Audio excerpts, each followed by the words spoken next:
परमात्मा स्वयं आकर के हमें ज्ञान कराते हैं और हमें याद दिलाते हैं, आप जिस लोक में रह रहे हो ये लोक ठीक नहीं। परमात्मा के पास सभी दुखी प्राणी आया करते थे कबीर बंदी छोड़ के पास, और वो ये कहा करते थे कि हम पर संकट बहुत है गुरुदेव, हम महादुखी हैं। तो परमात्मा कहा करते, बच्चों ये काल का लोक है और यहां पर 21 ब्रह्मांड तक आग लगी हुई है राग द्वेष की, बेईमाना और काम क्रोध मोह लोभ अहंकार की आग में सभी जल रहे हैं। यहां कोई प्राणी सुखी नहीं है।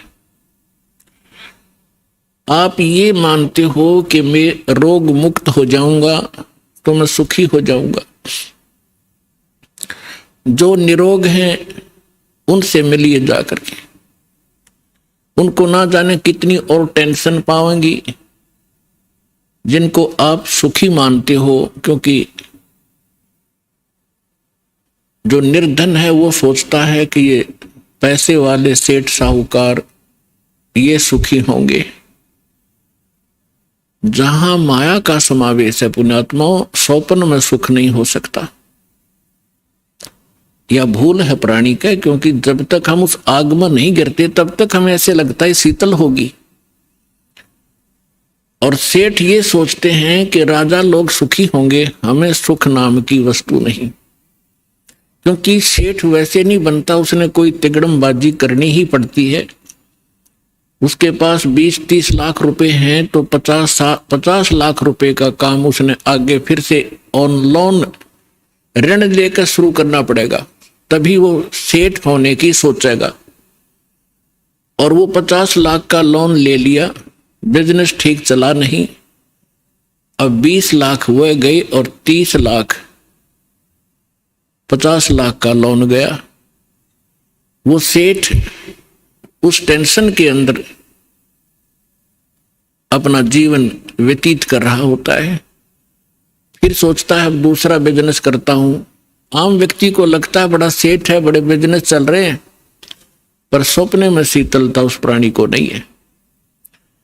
सेठ साहूकार यानी धनी व्यक्ति समझते हैं राजा लोग सुखी होंगे। एक घर का सदस्य, छोटे से घर का जिसमें 5-4 सदस्य होते हैं, एक घर का मुखिया जिसमें 5-4 सदस्य होते हैं, वो उनके निर्वाह में, उनकी व्यवस्था में कितना दुखी होता है। किसी की फीस भरनी है, किसी को एडमिशन दिलाना है, किसी के कपड़े लाने हैं, कोई विवाह के योग्य हो गया है, और भी बहुत सी पारिवारिक जो समस्याएं हैं वो सामने अड़ी रहती हैं।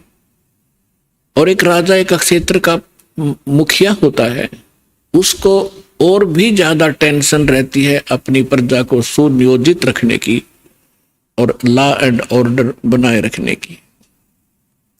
तो स्वप्न में सुखी नहीं होता राजा। ठीक है, वो बकवाद करते हैं, वो लोग थोड़ी सी राहत पाकर घूटी लगा लेते हैं, नाच गाने देख लेते हैं, लेकिन अंदर से वो ज्यों के त्यों जल रहे होते। पृथ्वी के राजा लोग सोचते हैं कि स्वर्ग के देवता सुखी होंगे। इन देवताओं की कथा पढ़कर देखो पुराणों के अंदर, इनमें वही आग जल रही है जो यहाँ के लोगों में है, क्योंकि वो भी एक जीव हैं। जैसे कोई IAS ऑफिसर लग जाता है, भले ही वो कमिश्नर लग जाता है, DC लग जाता है, वो है तो जीव, मनुष्य ही, उसके अंदर सब विकार विद्यमान है जो एक गरीब व्यक्ति में, आम नागरिक में है। काम क्रोध मोह लोभ अहंकार, उससे भी वो सड़ रहा है। बेसिक वो अधिकारी बन गया है, साहब बन गया है, लेकिन उसके ऊपर जो आपदाएं हैं, प्राकृतिक दुख हैं, ज्यों के त्यों बने हुए हैं। इसी प्रकार वो देव समझो, और देवता लोग समझते हैं कि इंद्र सुखी होगा, वो देवताओं का राजा है। इंद्र की कथा पढ़कर देखो कितनी बार राजा इंद्र जो है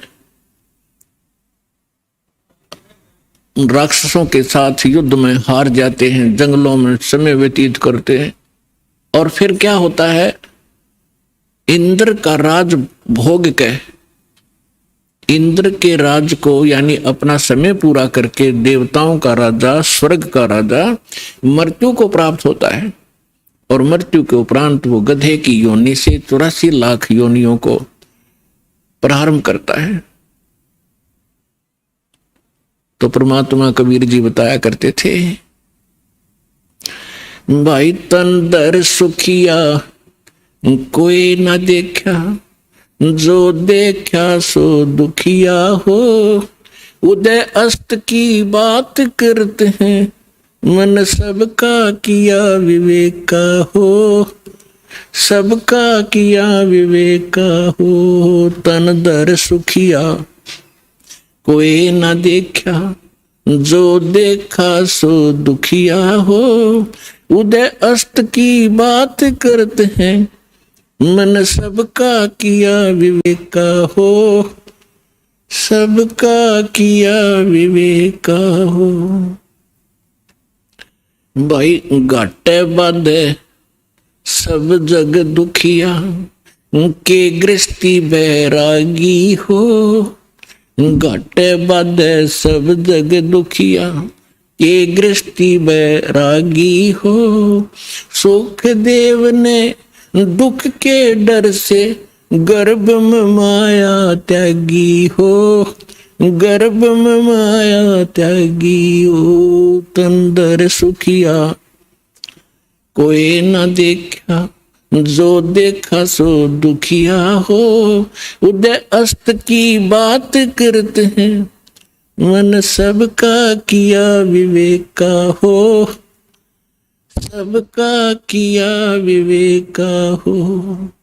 भाई जंगम दुखिया, ये जोगी ही दुखिया, तपस्वी को दुख दूना हो, जंगम दुखिया, जोगी दुखिया, तपस्वी को दुख दूना हो, आशा तृष्णा सब में व्यापे, कोई महल ना सुना हो, कोई महल ना सुना हो। तंदर सुखिया कोई ना देखा, जो देखा सो दुखिया हो, उदय अस्त की बात करते हैं, मन सबका किया विवेक का हो, सबका किया विवेक का हो। भाई साच कहूं तो ये जग न माने, पर झूठ कही ना जाई हो, साच कहूं तो ये जग न माने, पर झूठ कही ना जाई हो, ये ब्रह्मा विष्णु शिव जी दुखिया, जिन ये राह चलाई हो, जिन ये राह चलाई हो। तन दर सुखिया कोई ना देखा, जो देखा सो दुखिया हो, उदय अस्त की बात करते हैं, मन सबका किया विवेक का हो, सबका किया विवेक का हो। भाई सूरपति दुखिया भूपति दुखिया, ये रंग दुखी बपरीती हो, सूरपति दुखिया भूपति दुखिया, रंग दुखी बपरीती हो, कहे कबीर और से भी दुखिया, एक संत सुखी मन जीती हो, संत सुखी मन जीती हो। तंदर सुखिया कोई ना देखा, जो देखा सो दुखिया हो, उदय अस्त की बात करते हैं, मन सबका किया विवेक का हो, सबका किया विवेक का हो। सूरपति दुखिया भूपति दुखिया, ये रंग दुखी बपरीती हो, सुरपति दुखिया भूपति दुखिया, रंग दुखी बपरीती हो, कहे कबीरी और सब दुखिया, एक संत सुखी मन जीती हो, संत सुखी मन जीती हो, तन दर सुखिया कोई ना देखा, जो देखा सो दुखिया हो, उदय अस्त की बात करते हैं, मन सबका किया विवेका हो, सबका किया विवेका हो। अब परमात्मा कबीर जी बताया करते थे, बच्चों जिस लोक में आप रह रहे हो यहां सुख नाम की वस्तु नहीं है। इस झूठे सुख को ही आपने सुख मान लिया, हल्के दुख को आप सुख मान बैठे हो। अन्य की तुलना में आप पर कम आपत्ति है, आप उसे सुख मान बैठे हो। इस 21 ब्रह्मांड में सुख नाम की चीज नहीं है। क्या बताते हैं परमात्मा कि भाई घाटे बाद सब जग दुखिया, और के गृहस्थी बैरागी हो। अपने आत्माओं, हमारा दुर्भाग्य रहा कि हमें ऐसे नकली गुरु धर्म गुरु प्राप्त हुए जिनको अपने सिलेबस का भी ज्ञान नहीं। वो टीचर कौन से खाते के। वैसे तो ये वर्ण बाद में बने हैं, हम सभी एक ही थे, ना कोई ब्राह्मण था, ना क्षत्रिय, ना शूद्र, ना वैसे, सभी भाई बहन थे। फिर इन्होंने अपने वर्क डिवाइड कर लिए। एक भाई ने यानी एक कुछ व्यक्तियों ने मिलकर कहा भी आप शिक्षा ग्रहण करो और सदग्रंथों को समझो और इस ज्ञान को हमें बताओ। तो उनको पंडित कहने लगे जो सदग्रंथ पढ़ा करते थे और सुनाया करते थे। वो थे स्टार्ट में हम एक ही, हमारा गोत्र है। बाद में हम बढ़ते चले गए, आगे चल के हमारे वंश के नाम से कुल का गोत्र बनता चला गया, कुल गोत्र। तो उनको जो पंडित बने उनको पूरी छूट दे दी कि हम तुम्हें तुम्हारा सारे परिवार का खर्चा भी देंगे पूजा रूप में, आप इन सदग्रंथों को पढ़िए और हमें बताओ। ऐसा ही प्रारंभ हुआ। अब परमात्मा ने आके बताया है कि गुरु बिन वेद पढ़े जो प्राणी, और समझ अनुसार रहे ज्ञानी, गुरु बिन काहु न पाया ज्ञाना, जो थोथा भूछड़े मोड किसाना। तो इन ऋषि महर्षियों को कोई सतगुरु मिले नहीं, और सतगुरु स्वयं परमात्मा आए लीला करने के लिए, वो हमने सुहाए नहीं। जैसे क्या होता है, जैसे किसी ने थोड़ा सा बोलन की शैली ठीक कर ली और 10-20 श्लोक गोट लिए, वेद या गीता या कोई वाणी पढ़ ली किसी संत की, तो आम स्थान पर खड़ा होकर वो 100-200 व्यक्तियों को प्रभावित कर सकता है अपने प्रवचन के बोलने की शैली से, लेकिन उसके पास कख नहीं है। जब तक सदग्रंथों का संपूर्ण ज्ञान ना हो और कंप्लीट वे ऑफ वर्शिप यानी पूर्ण भक्ति विधि ना हो, तो ज्ञान भी एक आने का नहीं। परमात्मा कहते हैं गोरख से ज्ञानी गणेश सुख दे जति जहान, और सीता सी गो भारिया संत दूर स्थान।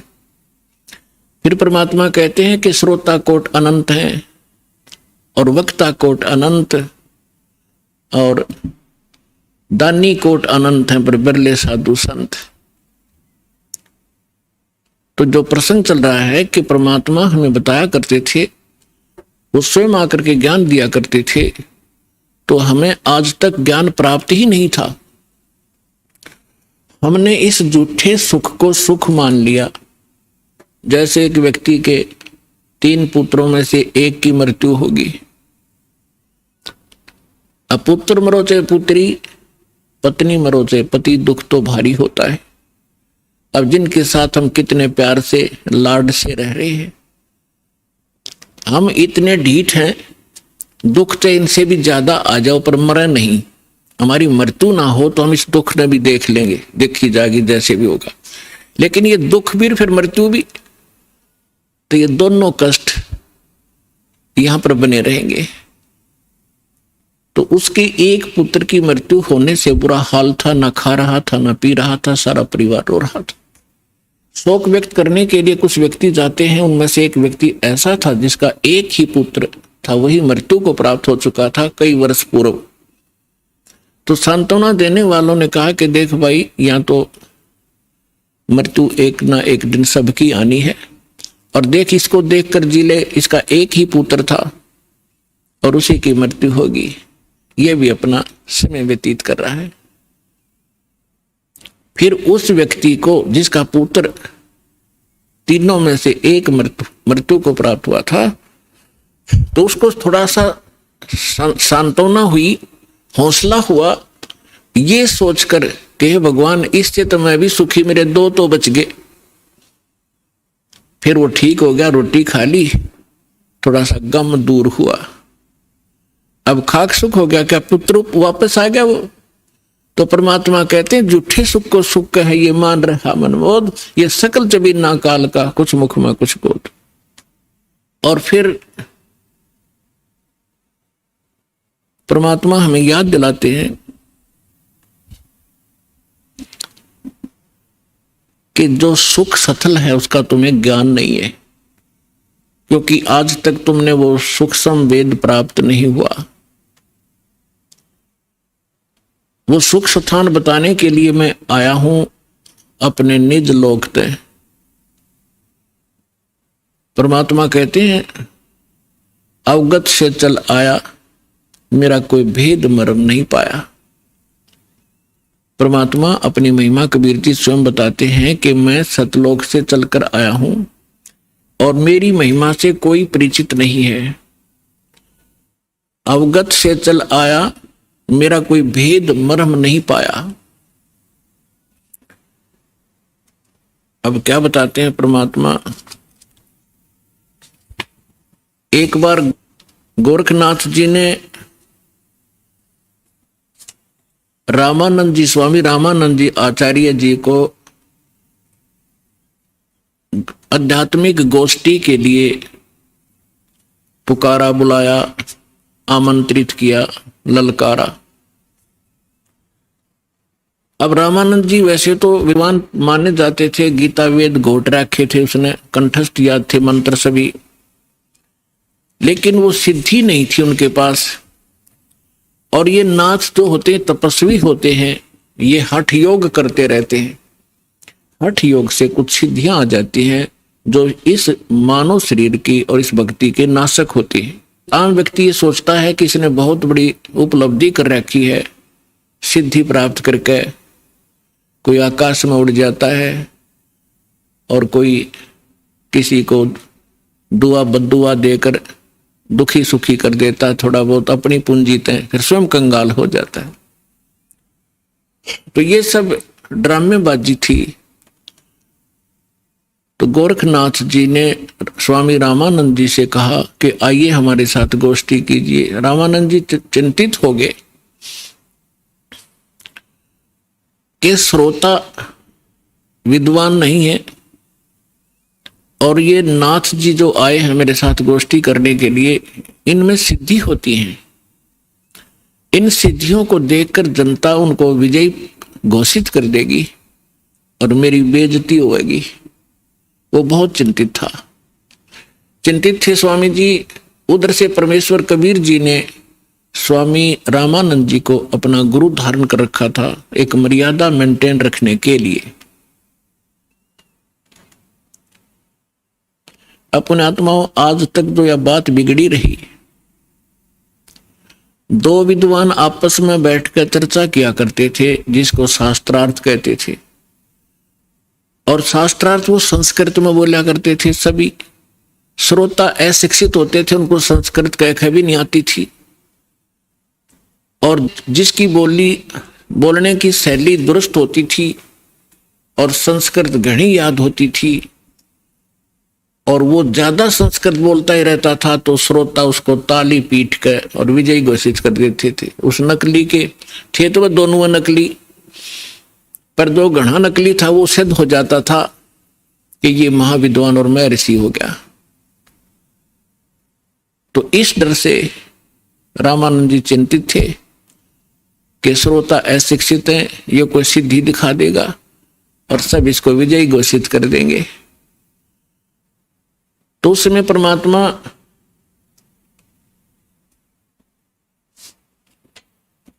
कबीर जी जब अपने गुरुदेव के आश्रम में पहुंचे,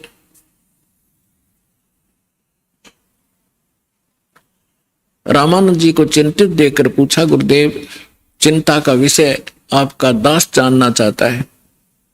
पुण्यात्माओं, जब रामानंद जी के साथ परमात्मा का ऐसा व्यवहार था, यानी परमात्मा होते हुए अपने गुरु के सामने एक सुयोग्य शिष्य की भूमिका किया करते थे। हमारे लिए एक उदाहरण छोड़कर गए थे कि आप जी ने अपने गुरु जी के सामने कैसे रहना चाहिए, और साथ में प्रमाण दिया करते थे कि रामकृष्ण से कौन बड़ा। तुम रामकृष्ण को सुप्रीम पावर मानते हो अज्ञानता से, फिर भी मान कर चलो कि रामकृष्ण से कौन बड़ा। उन्होंने भी गुरु कीन और 3 लोक के वे धनी, गुरु आगे अधीर। तो इस कारण से रामानंद जी ने फिर जब परमात्मा से परिचित हुए, सतलोक सचखंड में मालिक को देखा, तब कहा था, तुम साहेब तुम संत हो, तुम सतगुरु तुम हंस, और राम गरीबदास तेरे रूप बिना और न दूजा अंश। तुम ही परमात्मा हो, साहेब हो, तुम साहेब तुम संत हो। एक संत भी आप ही हो, जो क्वालिटी संत में होनी चाहिए, और परमात्मा तो समर्थ हो ही हो। तुम साहेब तुम संत हो, तुम सतगुरु, सतगुरु माने जो सच्चा ज्ञान, यानी बिल्कुल एक्यूरेट और संपूर्ण अध्यात्म ज्ञान भी आप ही के पास है, किसी के पास नहीं। आप वास्तव में सतगुरु हो, सच्चे सतगुरु हो, सच्चा ज्ञान युक्त हो।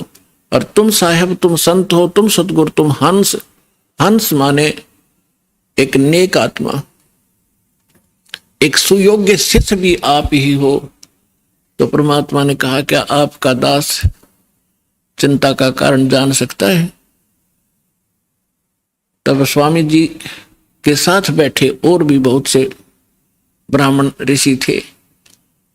उन्होंने बताया कि ऐसे कोई नाथ जी आए हैं, उन्होंने स्वामी जी से गोष्ठी करने को कहा है, और नहीं तो जो नहीं गोष्ठी के लिए आएगा तो हार मान ली जाएगी। और दूसरी कंडीशन ये रखी है कि जो हार जाएगा वो जीतने वाले का सह अनुयायी शिष्य बनेगा। तब स्वामी जी ने कहा कि हे भगवान, वो नाथ सिद्धि युक्त है, वो सिद्धि का ड्रामा दिखाएगा, जनता उसकी वाह वाह कर देगी और हमारा मिशन फेल होगा। मुझे चिंता ये खा रही है। तब परमेश्वर ने कहा, स्वामी जी हार जीत की चिंता संत नहीं किया करते, और हमने सामना करना चाहिए, हमें चलना चाहिए। आपका दास भी तो आपके साथ है। रामानंद जी को पता था, क्योंकि वो देख चुके थे उसकी परमात्मा की महिमा को। तब थोड़ा ढाढ़स बंधा और उसकी चुनौती स्वीकार की। अब वहां जहां निश्चित समय और स्थान था वहां पहुंच गए। नाथ जी को आसन दे रखा अलग से, ऊंचा तख्त पर, जमीन पर अलग से आसन बिछा रखा। अच्छा, उधर से रामानंद जी का एक तख्त सा लगाकर वहां आसन लगा दिया। और स्वामी परमेश्वर कबीर जी एक सुयोग्य शिष्य की तरह स्वामी रामानंद जी के चरणों में जमीन पर बैठ गए। और सामने वो नाथ जी, कबीर साहब तो भगवान थे, अंतर्यामी थे, उन्होंने देख लिया गोरखनाथ धक्के खाने आया है। क्योंकि ये कुछ ऐसे साधक होते हैं जो पूर्व जन्मों के संस्कारी होते, और एक पूरे जीवन में उस भक्ति का अपना नाश भी कर जाते हैं। बहुत सी पूंजी लुटा जाते हैं, किसी को चमत्कार दिखाकर, किसी को हानि पहुंचाकर, और किसी को छोटा मोटा लाभ पहुंचाकर, फिर भी उनमें कुछ भक्ति शेष रह जाती है, जिस कारण से वो पितृलोक को प्राप्त हो जाते हैं। और पितृलोक में गए हुए ये एक सुप्रीम भूत होते हैं पितर, और वो कभी भी यहां आके प्रकट होकर के दिख जाते हैं। स्वर्ग के देवता भी यहां आ सकते हैं और वापस जा सकते हैं, लेकिन जन्म मृत्यु उनका कभी समाप्त नहीं हो सकता। तो गोरखनाथ जी ने देखा कि वहां वैष्णव पंथ का ज्यादा प्रचार कर रहे हैं स्वामी रामानंद जी, और नाथ पंथ सिकुड़ता जा रहा है, घटता जा रहा है। अब ये राग द्वेष ऊपर तक घर कर गया, वहां तक इनको, यहां से जाने के बाद भी ये दुखी रहते हैं अपने मैं मेरी के कारण। तो जिस कारण से उसने रामानंद जी को पराजित करने के लिए स्वयं आना पड़ा। हालांकि गोरखनाथ जी बहुत पहले अपने मानव शरीर का जो एक कर्म था पूरा करके जा चुके थे। तो परमात्मा ने देख लिया कि तो गोरखनाथ है, अपने वो तो जानी जान थे। तब गोरखनाथ जी ने कहा कि आइए रामानंद जी मेरे साथ गोष्ठी कीजिए। तब परमात्मा एक बालक थे छोटे से 10-12 वर्ष की आयु के, कि लीला कर रहे थे। उस समय जब गोरखनाथ जी गोष्ठी करने के लिए आए थे, तब परमात्मा खड़े हुए कबीर जी और कहा कि नाथ जी पहले मेरे से गोष्ठी कीजिए और बाद में मेरे सतगुरु से बात कीजिए। मेरे से निमट ले पहले, फिर करना गुरु जी से बात करना। आप गोरखनाथ जी इस बात से बड़ा दुखी हुआ कि अरे कबीर, तू छोटा सा बालक, तेरी आयु क्या है और तू गोष्ठी करेगा मेरे साथ? पता है मैं कौन हूं? कबीर साहब ने बता दिया कि मुझे मालूम आप कौन हो, आप गोरखनाथ हैं। इस बात से उसको बड़ा झटका लगा कि छोटे से बालक ने मुझे पहचान लिया। फिर गोरखनाथ जी ने कहा कि आपकी आयु क्या है? परमात्मा बोले कि सबसे बड़ा मूर्ख वो है जो मेरी आयु मुझे बालक बता रहा है। गोरखनाथ जी सुन रहे थे, अंदर से दुखी भी खूब हो रहे थे कि ये मुझे मूर्ख भी बताने की चेष्टा कर रहा है। तो क्या बताते हैं?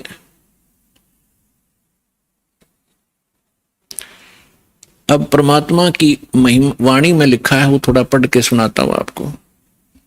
योगी गोरखनाथ प्रतापी, तासों तेज पृथ्वी कापी, काशी नगर में 100 पग धरही, रामानंद से चर्चा करही।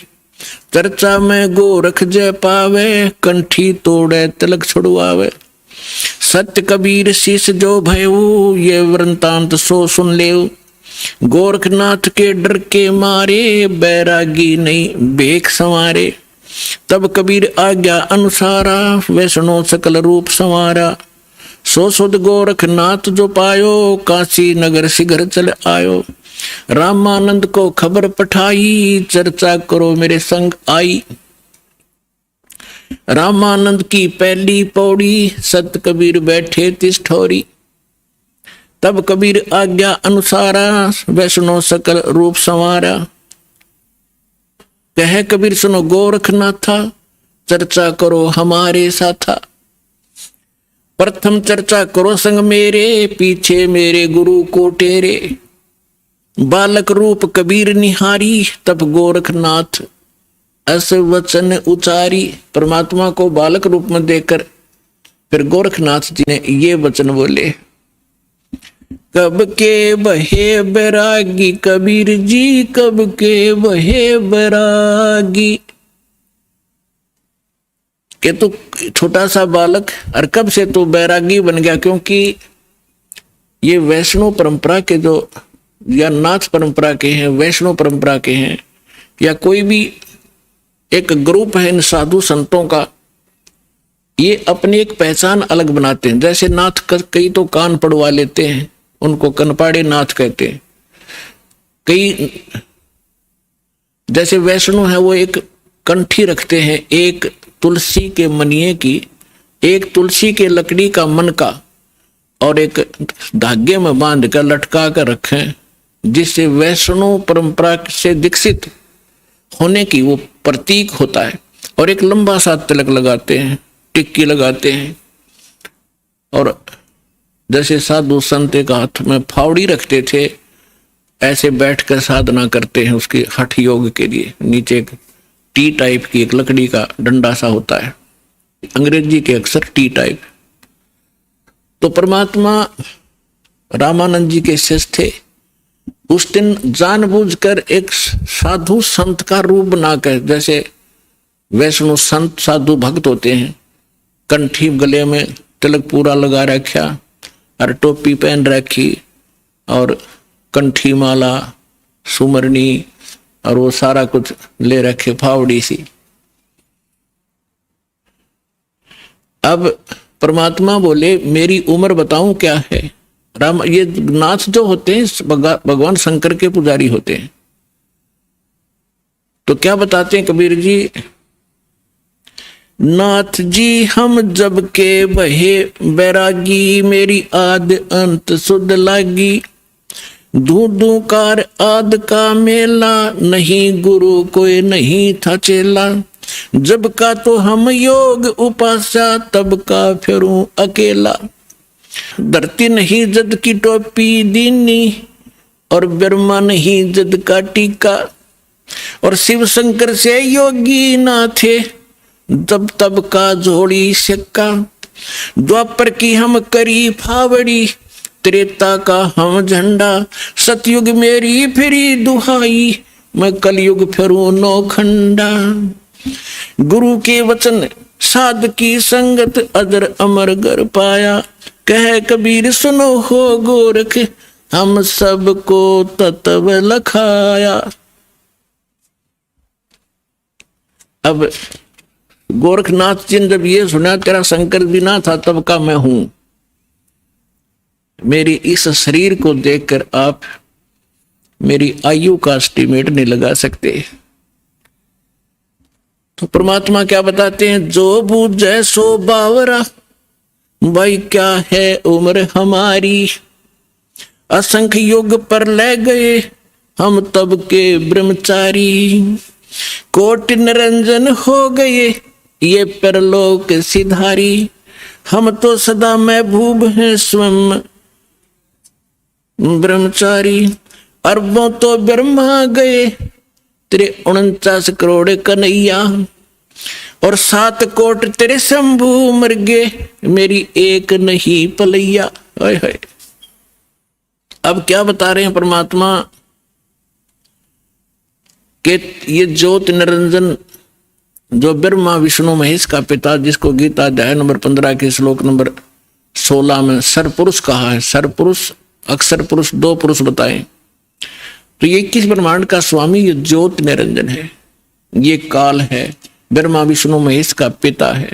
तो परमात्मा कहते हैं करोड़ों तो ये निरंजन मर गए, इसके भी करोड़ों जन्म हो लिए, और फिर कहते हैं अरबों तो ब्रह्मा गए, और 49 करोड़ कन्हैया, और 7 करोड़ तेरे शिव शंकर मर गए, मेरी एक नहीं पलैया। अपने आत्माओं इस एक एक शब्द परमात्मा का बहुत गूढ़ रहस्य रखता है।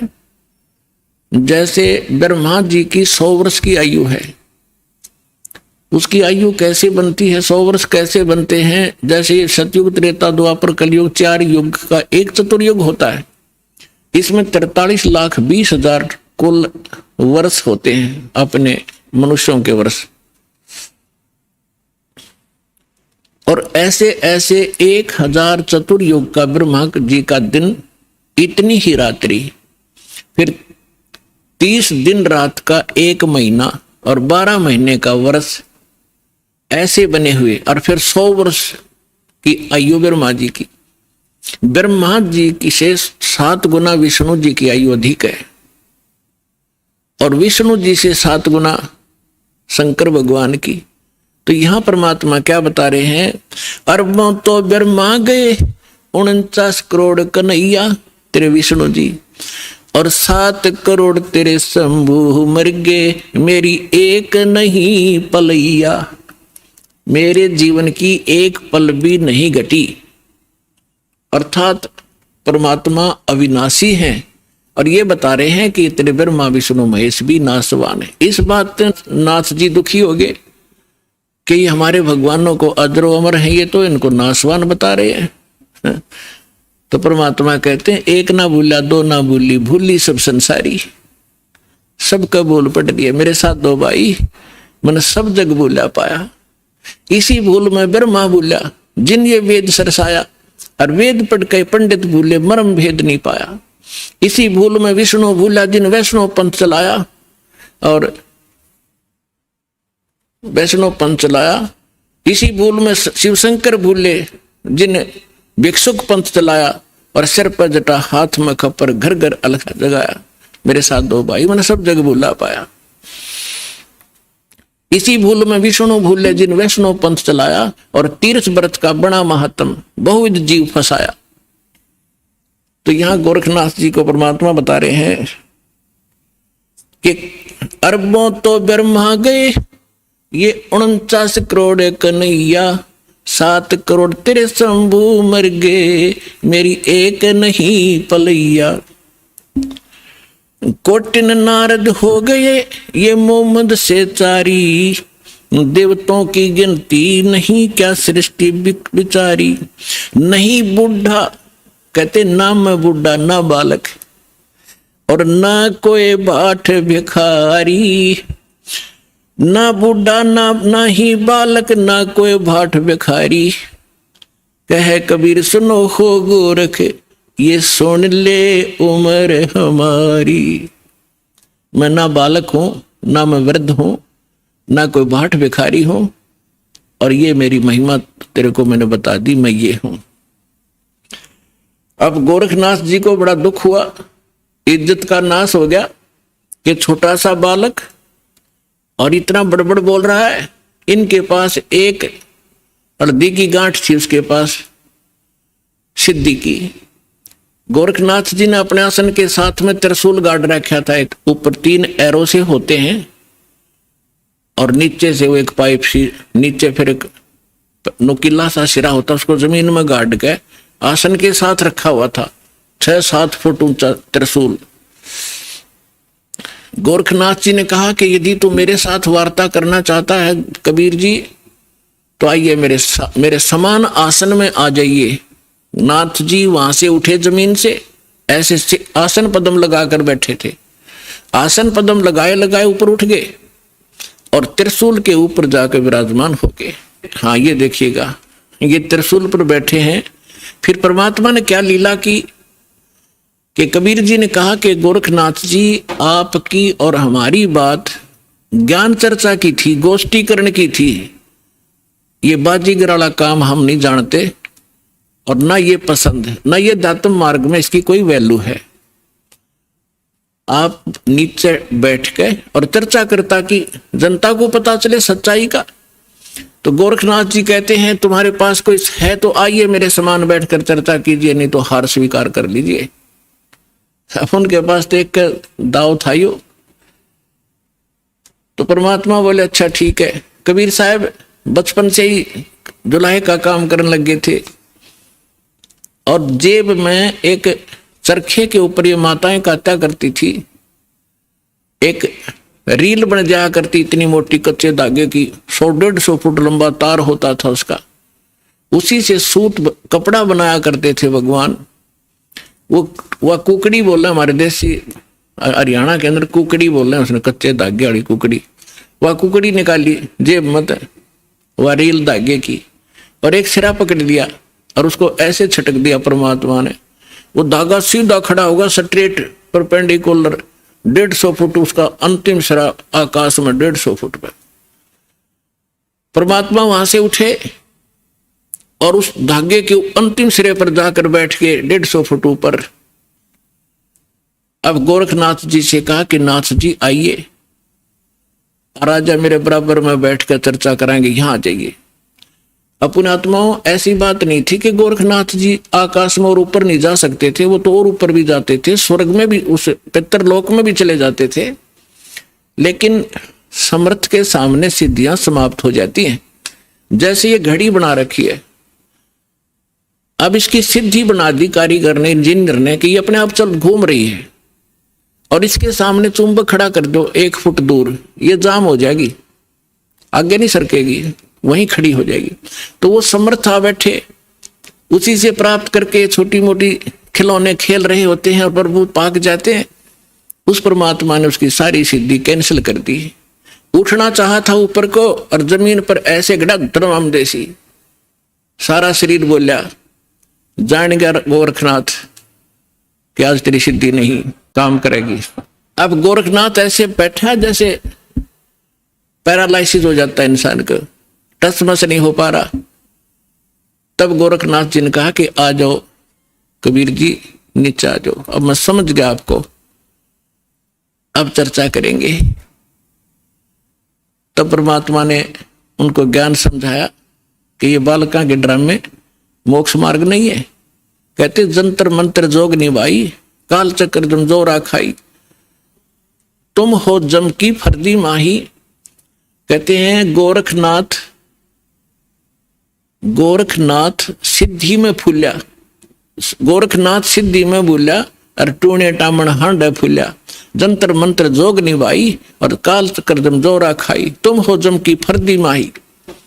फर्द होती है ना, जैसे कोई रजिस्ट्री करा ले कोई जमीन की, तो अब फर्द में आ गया तो सोच रहे पक्का हो गया उसका वो जमीन का टुकड़ा। तो परमात्मा कहते हैं तुम तो इस काल की फर्द में चढ़ रहे हो, काल के पक्के दूत बन गए, औरों को भगा रहे हो। अब समर्थ सामने बैठा, गोरखनाथ जी को अपनी सिद्धि पे इतना अभिमान था, कोई इसके सामने टिकने वाला नहीं था। एक बार अपने गुरुदेव के कहने से कोई चिंता थी उनको, लंबी कहानी वो हट फिर से बताएंगे। एक पहाड़ को सोना बना दिया था सिद्धि से, पहाड़ को सोना, और अपने गुरुदेव के टुकड़े हुए शरीर को जीवित कर दिया था। ऐसी सिद्धि थी। और उस समय परमात्मा के सामने वो सारी सिद्धि फेल होगी। जैसे कल आपको सुनाया था, परासिद्धि पूर्ण पटरानी सतलोक की कहूं निशानी। वो परमात्मा समर्थ है, सब सिद्धियों का से युक्त है, सिद्धियां उसकी दासी हैं, और उसी की भक्ति करके हम छोटी मोटी राहत प्राप्त करके यहाँ ऋषि और महर्षि और देवता बन जाते हैं। तब गोरखनाथ जी ने काफी कुछ समझा, लेकिन यो मन जल्दी से हार नहीं मानता। अब देखिए, ये चित्र देखिएगा, परमात्मा गोरखनाथ जी त्रिशूल पर बैठे हैं और परमात्मा ने फिर धागा फेंका ऊपर, उसके ऊपर के सिरे पर बैठ के जाके। अब ये चित्र में बहुत कम दिखाई दे रहा है, लेकिन ये बहुत बड़े, ये बनाया नहीं जा सका इतना ऊंचा, तो कबीर साहब बहुत ऊपर थे। तो गोरखनाथ जी ने कहा कि भगवान मैं एक जांच और करूंगा आपकी। परमात्मा बोले भाई वह भी कर ले, कि चलो दरिया गंगा के किनारे चलते हैं और मैं दरिया में डुबकी लगाऊंगा, यदि आप मुझे खोज लोगे दरिया में तो मैं आपका शिष्य बन जाऊंगा। परमात्मा बोले चल भाई। दरिया गंगा के किनारे बैठ के जाके गोरखनाथ जी ने गंगा में छलांग लगा दी और मछली बन गई। वहां सैकड़ों हजारों मछलियां और थी। परमात्मा ने अंदर गए और पकड़ के वाए मछली, जिस गोरखनाथ पकड़ के टीटी बाहर बैठा दिया, गोरखनाथ बना के चरणों में गिर गया, पैर पकड़ लिए गोरखनाथ जी ने कि सचमुच आप समर्थ हैं।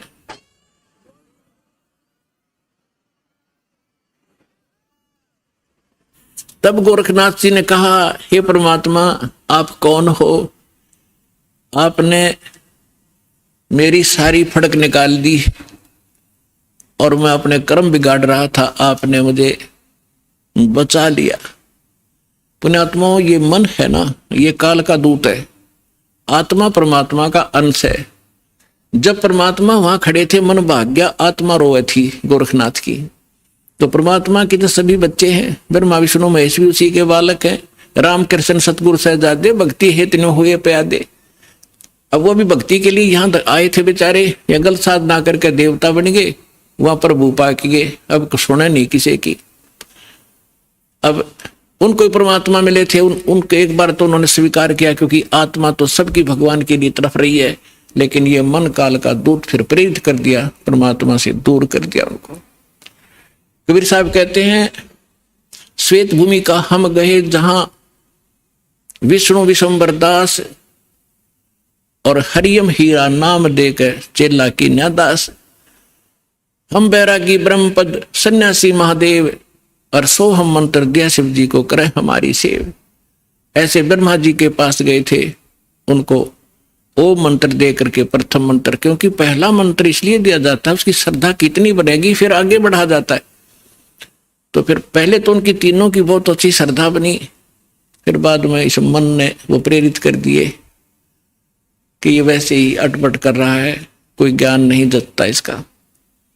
ऐसे ही गोरखनाथ जी ने तब तो सारी बात मान ली, परमात्मा ने सारी कथा सुनाई, बड़ा ज्ञान सुनाया, और फिर गोरखनाथ जी उसी ज्ञान से स्वयं वक्ता बन गए। इस ज्ञान के अंदर इतनी कसक है, परमात्मा का एक अलग सा ज्ञान है। तो आम व्यक्ति भी कहीं बताने लग जाता है तो सैकड़ों व्यक्ति उसे भी प्रभावित हो जाते हैं और उसकी वाह वाह शुरू हो जाती है। लेकिन जब तक समाधान पूरा नहीं होगा तो उसका कोई फायदा नहीं। जैसे ज्ञान है किसी को, और उसने किसी को बता दिया कि आपके ये रोग है, और उसको ज्ञान हो गया उसके बताने से कि आपको ये रोग है, ऐसे ऐसे लक्षण है इसके। अब ज्ञान कराने वाले को भी पता है और जिसको रोग है उसको पता लग गया उसके बताने से। अब दवाई ना बताने वाले के पास है, औषधि नहीं है, तो दोनों व्यर्थ है। तो संत ज्ञान भी हो और उसके पास कंप्लीट कोर्स हो, तो उस ज्ञान से तो जानकारी होती है, समाधान से वो, साधना से वो समाधान होता है। समाधान नहीं तो ज्ञान एक आने का नहीं, यूजलेस है वो ज्ञान। तो फिर गोरखनाथ ज्ञानी पा गया कुछ दिनों के बाद, तो उसके लिए कहा कि गोरख से ज्ञानी गणे, उसके पास मूल मंत्र नहीं था, और सुख दे जति जहान और सीता सी बहु भारिया पर संत दूर स्थान। तो गोरखनाथ जी ने पूछा, प्रभु आप कौन हो, कहां से हो? आप यहाँ, आपके तो लोग जुलाहा जुलाहा करते हैं, धानक कहते हैं आपको, तो क्या बताते हैं परमेश्वर? अवधू अवगत से चल आया, मेरा कोई भेद मरम ना पाया। मात पिता मेरे कछु नाही, ना मेरे घर दासी, जुल्हाए का सुत आण कहाया, जगत करे मेरी हासी। मात पिता मेरे कछु नाही, ना मेरे घर दासी, जुल्हे का सुत आण कहाया, जगत करे मेरी हासी। ना मेरा जन्म न गर्भ बसेरा, बालक बन दिखलाया, काशी नहर जल कमल पडेरा, तहां दुलाहे न पाया। ना मेरा जन्म न गर्भ बसेरा, एक बालक बन दिखलाया, काशी नगर जल कमल पडेरा, तहां दुलाहे न पाया। मात पिता मेरे कछु नाही, ना मेरे घर दासी, जुल्हे का सुत आण कहाया, जगत करे मेरी हासी। 5 तत्व का धड़ नहीं मेरा, और जानू ज्ञान अपारा, सत स्वरूपी नाम साहेब का, ओ हे नाम हमारा। अदर दीप गगन गुफा में, ता निज वस्तु सारा, ज्योत स्वरूपी तेरा अलख निरंजन, वो दरता ध्यान हमारा। अगर दीप जा गगन गुफा में, ता निज वस्तु सारा, तेरा ज्योत स्वरूपी अलख निरंजन, वो धरता ध्यान हमारा। हाड चाम लहू ना मेरे, मैं हूं सतनाम उपासी, तारण तरण अव्यय पद दाता, मैं हूं कबीर अविनाशी। अब क्या बताते हैं परमात्मा कि ना तो मेरा कोई जन्म हुआ, ना मैं किसी मां के गर्भ में रहा, मैं स्वयं ही अपने सतलोक से चलकर आकर के एक बालक रूप धारण करके कमल के फूल पर, तालाब में, सरोवर में विद्यमान हुआ। वहां से मुझे एक दुल्हा लेकर यहाँ आए, जिस कारण से मैं दुल्हा कहा। मात पिता मेरा कुछ नाही, अन्ना मेरे गरदासी, मैंने कोई पत्नी स्वीकार नहीं की। और दुल्हे का सुख आण कहा, जगत करे मेरी आसी। फिर क्या बताते हैं कि 5 तत्वों का धड़ नहीं मेरा, यह शरीर तुम्हारे जैसा नहीं है मेरा। और जानू ज्ञान अपारा, तेरा ज्योत स्वरूपी अलख निरंजन, वह धरता ध्यान हमारा। हाड चाम लहू ना मेरे, हूं सतनाम उपासी। और तारण तरण अभय पद दाता, मैं हूं कबीर अविनाशी। तो पुण्यात्माओं, परमात्मा की महिमा स्वयं आकर उन्होंने बताई कि मैं ना तो जन्म लेता हूं और ना ही मेरा कोई माता पिता है, मैं अवगत से चल आया, मेरा भेद मर्म ना पाया। तो परमात्मा को ना समझकर ना जानकर हम उस लाल की महिमा से अपरिचित होने के कारण अभी तक हम इन अन उपासना करके कंकर पत्थर इकट्ठे करके ये सोच रहे थे कि हमने बहुत गना भक्ति धन इकट्ठा कर लिया। तो जो प्रसंग चल रहा है उसी पर आते हैं कि हमारे जितने भी धर्म गुरु थे ये पूर्ण रूप से अज्ञानी थे, हमें तत्व ज्ञान नहीं बता पाए। और परमात्मा इस ज्ञान को हमें बताने के लिए आए थे, इन्होंने परमात्मा के उस ज्ञान को हम तक पहुंचने नहीं दिया। और परमेश्वर को एक धानक, एक दुल्हा, एक शूद्र, अशिक्षित, अनपढ़, अंगूठा छाप और देवी देवताओं का आलोचक इतना बदनाम कर दिया कि उस समय के हमारे पूर्वज परमात्मा से अंदर से नफरत किया करते थे कि ये हमारे देवी देवताओं के बारे में ऊट पटांग कहता है। तो परमात्मा कहते हैं, सच कहूं तो जग ना माने, पर झूठ कही ना जाई हो। ये ब्रह्मा विष्णु शिव जी दुखिया, जिन ये राह चलाई हो। अब पुण्यात्मा, परमात्मा ने बताया है कि संसार के अंदर कोई प्राणी सुखी नहीं है। आप दूसरे के दुख से अपने हल्के दुख को और सुख मान बैठे। सुख की आपको कभी छींट भी नहीं लगी है, जिस कारण से आप उस सुख से अपरिचित हैं। और जो साधना आपने करनी चाहिए वो साधना ना करके आप भक्ति के अंदर निर्धन बने हुए हो। एक एक पैसे के लिए ना जाने कहां कहां भटकते हो, विदेशों में जाते हो। किस लिए? घनी माया इकट्ठी करूं। और क्या करोगे उस माया का? कोठी बनाऊंगा, कार लूंगा, लड़के लड़की का ब्याह करूंगा, लाखों रुपये खर्चा करूंगा, सारी उम्र कर्म फोड़े और सारा जीवन धन जोड़े, 1 मिनट में मृत्यु हो जाए वहीं छोड़े, आगे गधा और कुत्ता बनकर वहीं गलियों में दौड़े। तो खाक है ये जीवन। तो बिना ज्ञान के हम डले ढो रहे थे। तो क्या बताते हैं परमात्मा अपनी लीला अनुसार प्रत्येक युग में आते हैं और जैसा कि उनकी लीला है परमात्मा की,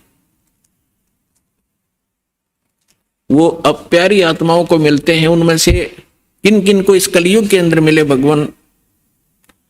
आदरणीय धर्मदास साहिब जी को, आदरणीय मुल्कदास साहिब जी को, आदरणीय नानक साहिब जी को, आदरणीय दादू दास साहिब जी को, आदरणीय गरीबदास साहिब जी गांव सुनानी जिला झज्जर वाले को,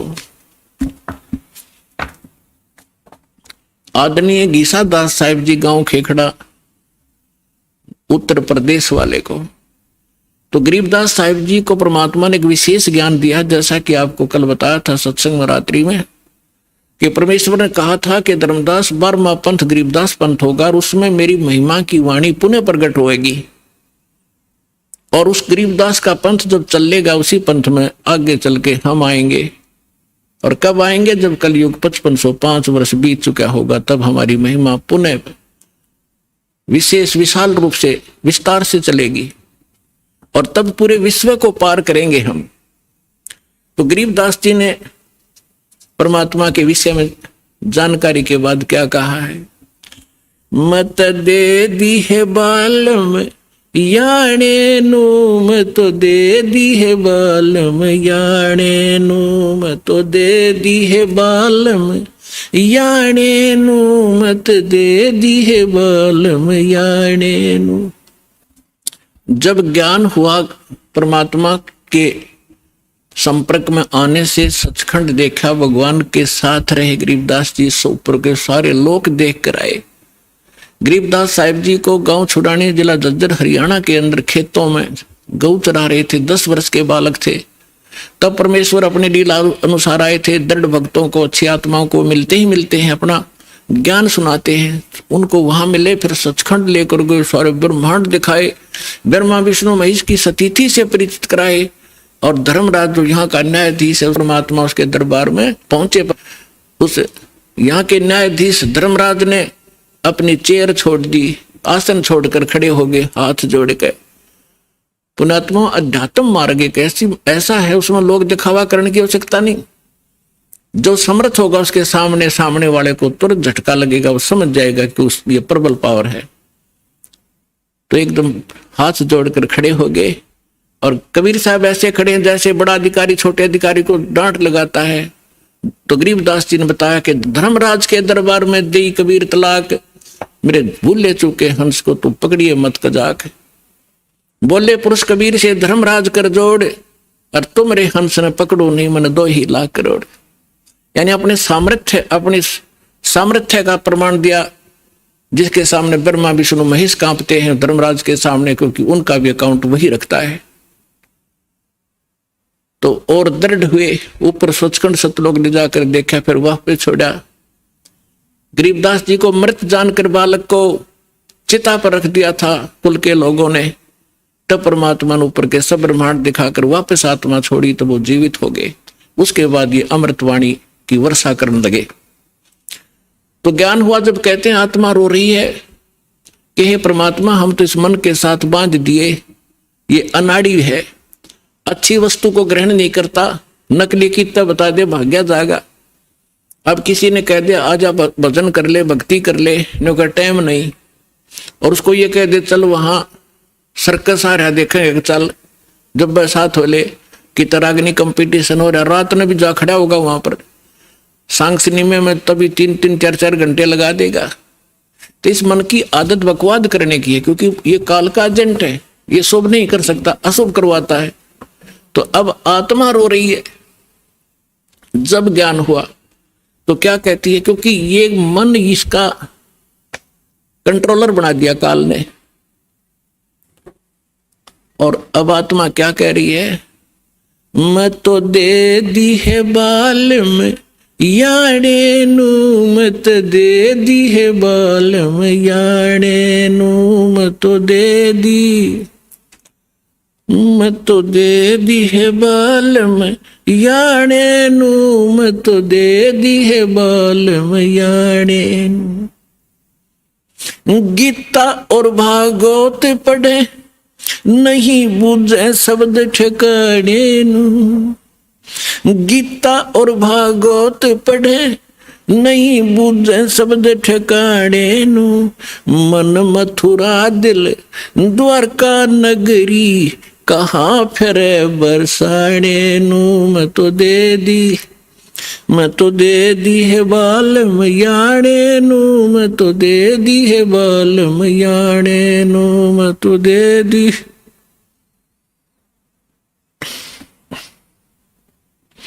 जब फुरमान धनी का आवे को राखे घर जाने नू, जब फुरमान धनी का आवे को राखे घर जाने नू, जा सतगुरु का शरणा लीजे जो मेटे जम तलबाने नू, जा सतगुरु का शरणा लीजे जो मेटे जम तलबाने नू, मैं तो दे दी, मैं तो दे दी है बालम याणे नू, मैं तो दे दी है बालम याणे।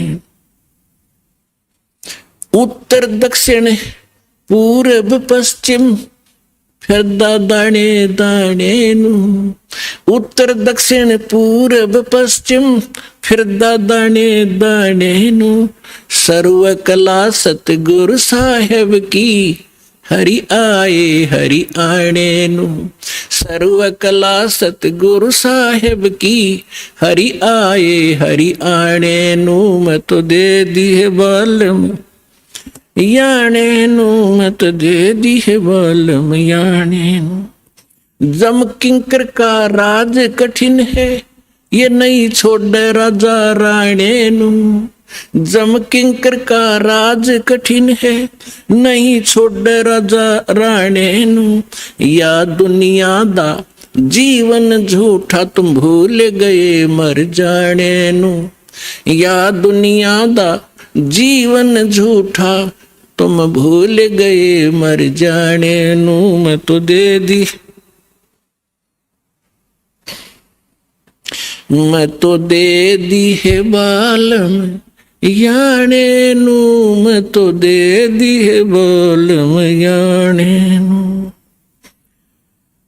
शील संतोष विवेक विचारो, ये दूर करो जुल्माने नू, शील संतोष विवेक विचारो, दूर करो जुल्माने नू, ज्ञान दाराज ध्यान दी तुरिया, कोई जाने पान रसाने नू, मैं तो दे दी है बालम याने नू, मैं तो दे दी है बालम याने नू। महल कपाट सतगुरु ने खोले, अमी महारस खाने नू, महल कपाट सतगुरु ने खोले, अमी महारस खाने नू, गरीब दास सुन भंवर उड़ावे, गगन मंडल रम जाने नू, मैं तो दे दी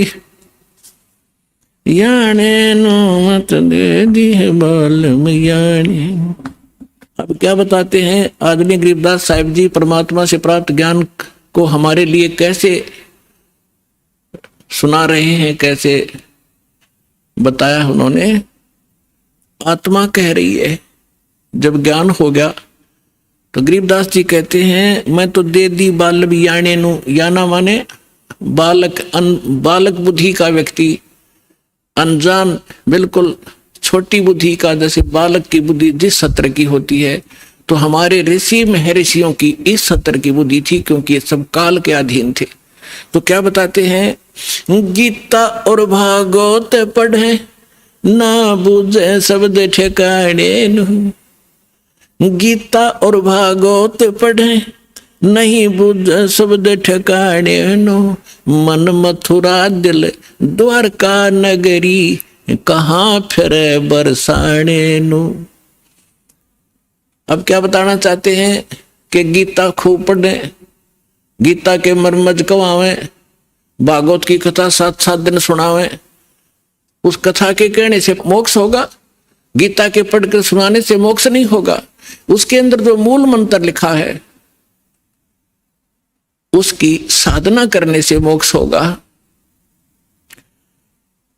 अब गीता और भागवत पढ़े न बुझे शब्द ठिकाने नु, यानी जो सही मंत्र है, गीता श्रीमद् भगवद गीता में ओनली 1 मंत्र है जो ब्रह्म साधना का है। 8वें अध्याय के 13वें श्लोक में गीता ज्ञानदाता ये ब्रह्म है, सरपुरुष ये काल है, ज्योति निरंजन 21 ब्रह्मांड का प्रभु ब्रह्मा विष्णु महेश का पिता है, श्री कृष्ण जी के अंदर प्रवेश करके बोल रहा है। इसकी ये ऐसी अटपट करता है, ये कहता है 4थे अध्याय के 5वें और 9 श्लोक में कहता, अर्जुन तेरे और मेरे बहुत जन्म हो चुके हैं, तू नहीं जानता मैं जानता हूं, और मेरे जन्म और कर्म अलौकिक हैं, अद्भुत है। तो ये सामने नहीं आता, इसने कसम खा रखी है, प्रतिज्ञा कर रखी है, मैं कभी किसी को अपने ओरिजिनल रूप में दर्शन नहीं दूंगा। तो ये क्या करता है, किसी में प्रवेश करके प्रेत की तरह जो कुछ करना करवाना उससे करवा जाता है और पाप उसके सिर पर धर देता है। तो यहां क्या कह रहा है वो, तो गीता अध्याय नंबर 8 के श्लोक नंबर 13 में कहा कि मेरा एक ओम अक्षर है, ओम इति एकाक्षरम ब्रह्म विहारण माम अनुस्मरण और ये प्रयाति तदन देहम सयाति परमाम गति, मेरा केवल एक ओम मंत्र है, नथिंग एल्स। और जो इस ओम नाम के जाप का अंतिम सांस तक, शरीर छोड़ने तक सिमरण करता हुआ, छोड़ता हुआ भी सिमरण करता हुआ जाता है, तो ओम से मिलने वाली परम गति यानी ब्रह्मलोक की प्राप्ति कर सकता है। गीता अध्याय नंबर 17 के श्लोक नंबर 23 में फिर इसने स्पष्ट कर दिया है कि उस सच्चिदानंद घन ब्रह्म की भक्ति का मुझे ज्ञान नहीं है, लेकिन सांकेतिक बताता हूं, वो 3 मंत्र का जाप है। ओम तत्सत इति निर्देश ब्रह्मण त्रिवेद समर्थ है, तो उसके पाने का ये 3 मंत्र का जाप है। तो यहां गरीबदास जी समझाना चाहते हैं, गीता और भागवत पढ़े न बुझे शब्द ठिकाने नु, ठिकाने माने जो सही मंत्र है, तो वो गीता का पाठ करें और कति कंठस्थ याद कर लें पूरे पूरे अध्याय, और जाप जप हरे कृष्ण कृष्ण कृष्ण हरे हरे राधे राधे श्याम मिला दे, कोई बात हुई है? फिर गीता किस लिए पढ़ रहे हो तुम? तो यहां परमात्मा कहा करते थे, मोती मुक्ता दर्शत नाही, ये जग है सब अंदरे, दिखत के तनैन चश्म इनके फिरा मोतिया बंदरे। किसी को मोतिया बिंद का रोग हो जाए, आंखों में आंख बड़ी साफ दिखाई देती है, जैसे किसी ने बहुत घना दिखता होगा, उसको दिखता कुछ नहीं। तो ऐसे ही विद्वान थे, संस्कृत के सब ग्रंथ के ग्रंथों को कंठस्थ याद कर लेते थे, लेकिन उसमें लिखा क्या है, उसमें मार्गदर्शन क्या है, इनको कख भी पता नहीं था। इसलिए परमात्मा ने कहा है कि दिखत के तन्नैन चश्म, दिख विद्वान और इनका फिरा मोतिया बिंद्रे। गीता के अंदर क्या लिखा है कि ओम नाम का जाप कर, और कुछ नहीं, बकवास छोड़ दे। 9वें अध्याय के 25वें श्लोक में गीता जी में कहा है कि भूत पूजने वाला भूत बनेगा, और पितर पूजने वाला पितरों को प्राप्त होगा, पितर बन जाएगा। देवताओं का पूजने वाला देवताओं के लोक में जाएगा, उनका नौकर लगेगा, और मेरा पुजारी मुझे प्राप्त होगा।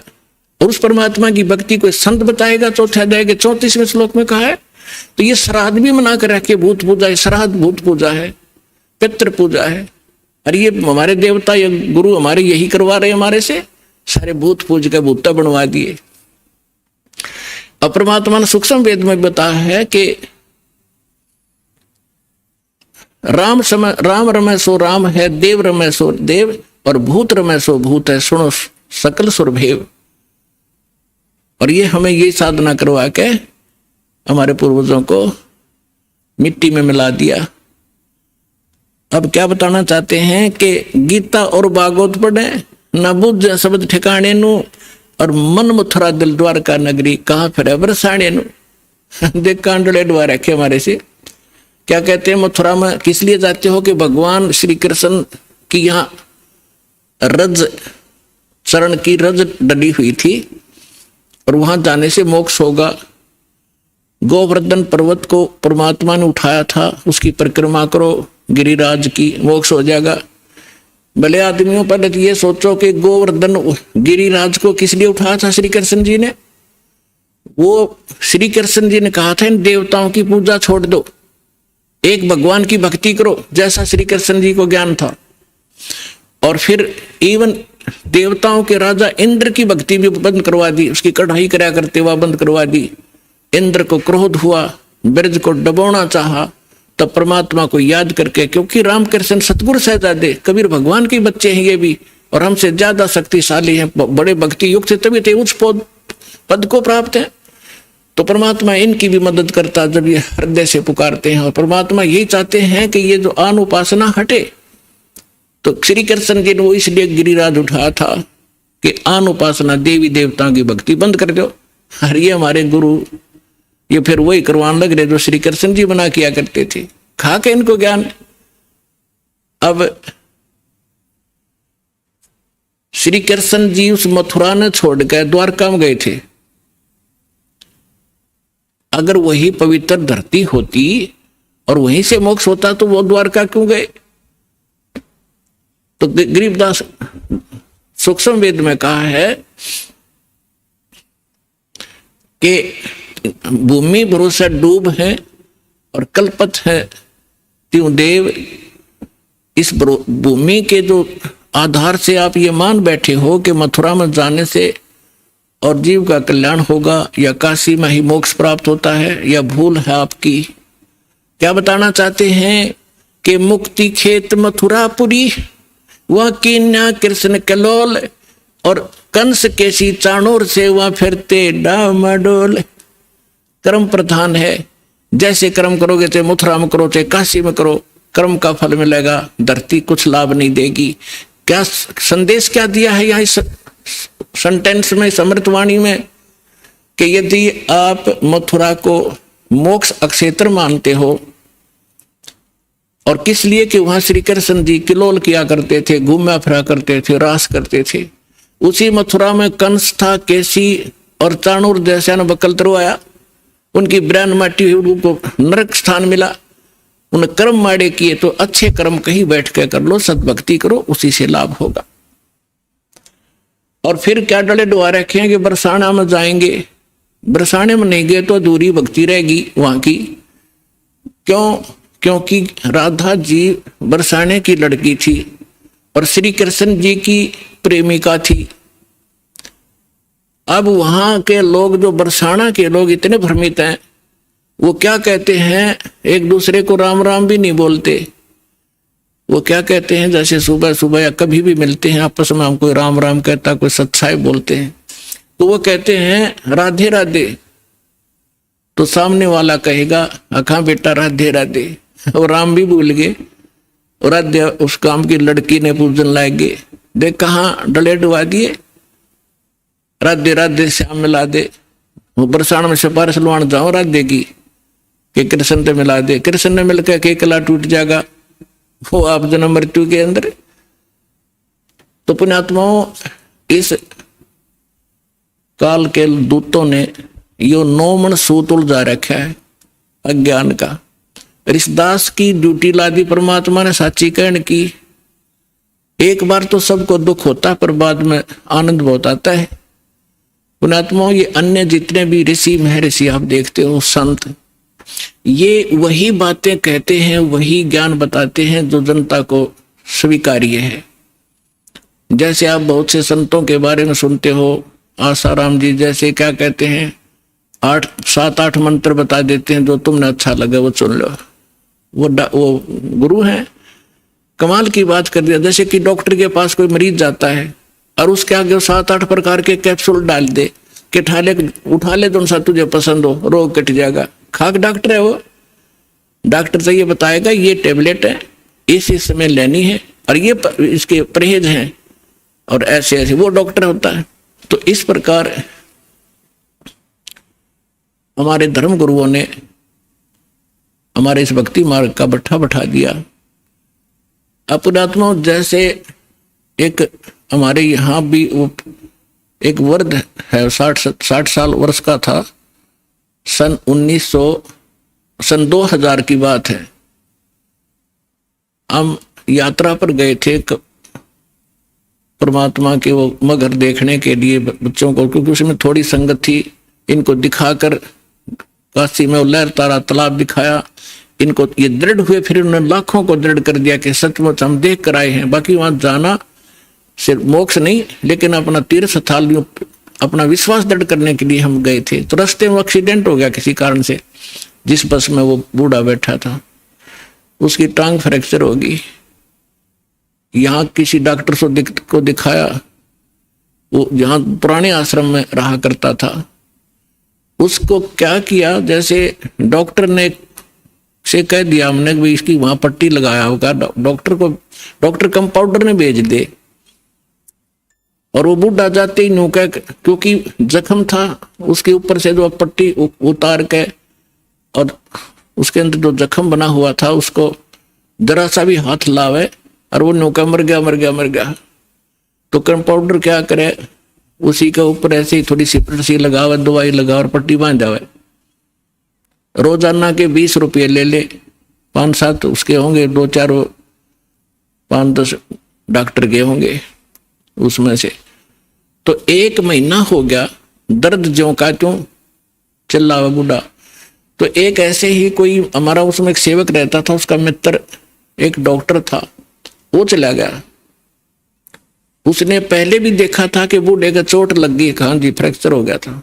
उस दिन 1 हफ्ता 10 दिन के बाद उसने फिर पूछा क्या वृद्ध ठीक हो गया? तो उस भक्त ने बताया जी ठीक अभी हुआ नहीं है। तो उसने कहा चलो मैं देखता हूं। उसने जाकर देखा, वो पट्टी उतारी, उसमें मवाद भरा और इतना बड़ा सूज रहा वो। तो उसने कहा, इसने तो बैठा दिया, भाई कौन ऐसा डॉक्टर, ये तो मवाद निकालने पार पड़ेगी। वो मोटरसाइकिल से उसके स्कूटर अपने घर पे गया, वहां से सारा ट्रीटमेंट का सामान लाया और वो पट्टी पाड़ के और उसका मवाद निकाला। बूढ़ा रोया बुरी तरह, हाय मर गया, हाय मर गया। वो कहने लगा, बाबा जी थोड़ी सी देर मर लेगा फिर ठीक हो जाएगा, ये दर्द 5 मिनट का है, फिर कति सुख हो जाना, टांग कटेगी तेरी। ऐसा जुल्म कर दिया इस नालायक ने। तो पुण्यात्मा उसने करके साफ और लगा के दवाई, पेन किलर दवाई गोली दे दी। तीसरे दिन जख्म भर गया बुढ़े का और 1 हफ्ते में कति चालन ठीक हो गया। तो ये 2 नीम हकीम हैं जो ये कहते हैं कि समाज नाराज हो जाएगा, श्राद्धन मना कर रहे हैं, देव देवता की पूजा मना कर रहे हैं, सारे विरोधी हो जाएंगे, बेशक हो जाओ। ये तो है नीम हकीम जो केवल ने सोचा ये नाराज ना होने चाहिए, चाहे बेशक इनका नाश हो जाओ। अरदास है सर्जन, एक बार दर्द होगा लेकिन सदा का सुख हो जाएगा पूरे मानव समाज को, और इसको करके छोड़ दूंगा।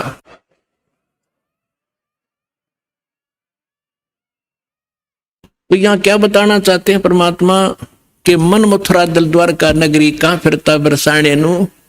इस मन से और दिल साफ करके भक्ति कर सच्चे परमात्मा की सच्ची साधना कर, कहाँ बरसाने में भटक रहा है। फिर क्या बताते हैं कि जब फरमान धनी का आवे, को राखे घर जाने नु, जा सतगुरु का शरणा लीजे, जो मेटे जम तलबाने नु। मैं तो दे दी है बालम याने नु, मैं तो दे दी है बालम याने।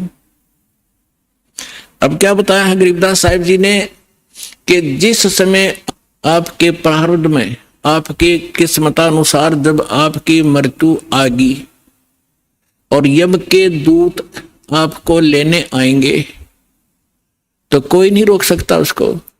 मासा घटे न तिल बधे, विद ना लिखे जो लेख। तो कैसे, अब यहां क्या बताना चाहते हैं कि यदि आपकी मृत्यु का समय आ गया और चाहे आप 30 वर्ष 40 वर्ष 50 वर्ष के हो, 10 वर्ष के हो, 2 वर्ष के हो, 4 वर्ष के हो, तो आपकी मृत्यु होगी ही होगी। फिर क्या बताते हैं कि जा सतगुरु का शरणा लीजिए, जो मिटे जम तलबाने नु। तलबाना माने जैसे सम्मन आते हैं कोर्ट से, और उस उच्च कोर्ट से या राष्ट्रपति से उसका सटे मिल जाता है, तो वो सम्मन वापस हो जाते हैं। तो यहां क्या बताना चाहते हैं कि जब फुरमान धनी का आया, आदेश आ गया, यहां जो विधाता ने विधान बना रखा है, तो को राखे घर जाने नु, और जा सतगुरु का शरणा लीजिए, मिटे जम तलबाने नु। धर्मराज दरबार में देई कबीर तलाक, मेरे भूले चुके हंस को तू पकड़िए मत कजाक। बोले पुरुष कबीर से धर्मराज कर जोड़े, तुमरे हंस को पकड़ो नहीं मुझे 2 ही लाख करोड़े। फिर क्या बताते हैं, धर्मराज ने फिर विनती की, प्रभु हे परमेश्वर, यहाँ का एक विधान है इस हमारे लोक का कि जैसा कर्म जिसने किया है वो दोनों भोगने पड़ेंगे, पुण्य भी और पाप भी। तो वो तो मैंने दंड देना पड़ेगा, उसका कोई समाधान बताओ। तो क्या बताते हैं कि कर्मों से तीरथ हैं वो अब जो जपे कबीरे, उनको तो पकड़ना पड़ेगा और जड़नी पड़े जंजीरे। वो तो मेरे बस की बात नहीं, मेरी विधान है परमात्मा। तब परमात्मा कबीर जी ने कहा कि कर्म भ्रम ब्रह्मांड के, मैं पल में कर होने से, जिन हमारी 2 ही दी सो करो हमारे पैसे। कहते हैं ये कर्म भ्रम तुमने यहाँ इनको मिसगाइड करके बुरे जुल्म करवा रहे हो तुम। ये कर्म भ्रम ब्रह्मांड के मैं पद्म कर दूं नेस, इन पर कलम मार दूंगा, इनको खत्म कर दूंगा। और जिन्होंने मेरी दुहाई दी वो करो हमारे पेश, उसका अकाउंट भी मत लेना तू। तो ये ज्ञानदास सुनाता ही रहता है, परमात्मा की अमरवाणी है, कोई डूम बाट के गीत नहीं, उस सच्चे परमेश्वर का बताया हुआ सच्चा विधान है। और ये ज्यों का त्यों है। परमात्मा ने कहा कि जो ये कह दे मेरे पास, तेरे पास आके मैं परमेश्वर कबीर जी का भक्त हूं, उसका अकाउंट भी मत लेना। जो मेरा सत्य साधक हो और किसी गलती से वो तुम ले भी आए हो तो मेरे पास भेज देना, करो हमारे पेश। एक भक्त बता रहा था जी, मैं सपने में रात को सो रहा था और 2 बैंकर से आए और मुझे कहने लगे कि चल तू। मैं उठकर चल पड़ा उनके साथ साथ। और जब पहुंच गए ना, एक बड़ी सी बिल्डिंग दिखाई दी थी, उसके निकट जाकर मैंने पूछा भी कहाँ ले जा रहे हो तुम मुझे? वो कहने लगे हम तुझे धर्मराज के पास ले जाएंगे और वहां तेरा लेखा जोखा होगा, फिर उसके बाद आगे जैसे आदेश होगा तेरा आगे फिर हम उसके बाद बताएंगे। तो कहने लगा तुम यम के दूत हो? हाँ, कहाँ यम के दूत हैं।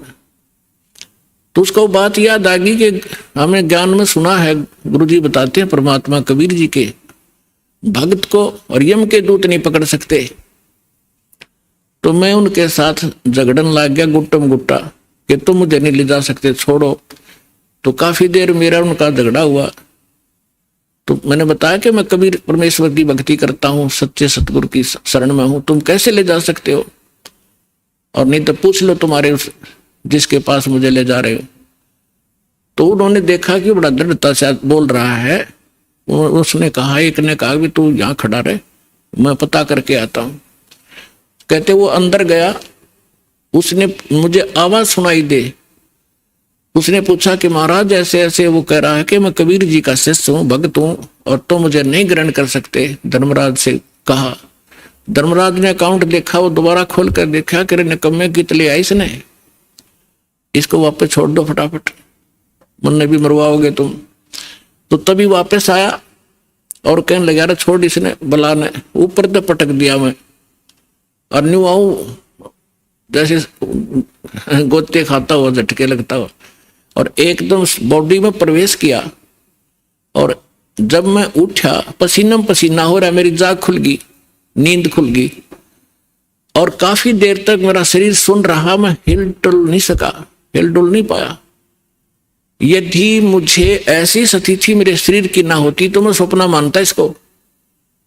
तो उस दिन के बाद कह रहा कि और गणा दृढ़ विश्वास हो गया परमात्मा पे। तो यहाँ गरीबदास जी उसी परमात्मा की समर्थता बता रहे हैं कि जब फरमान धनी का आवे को राखे घर जाने नु, कौन बचाओ वहां जाने से?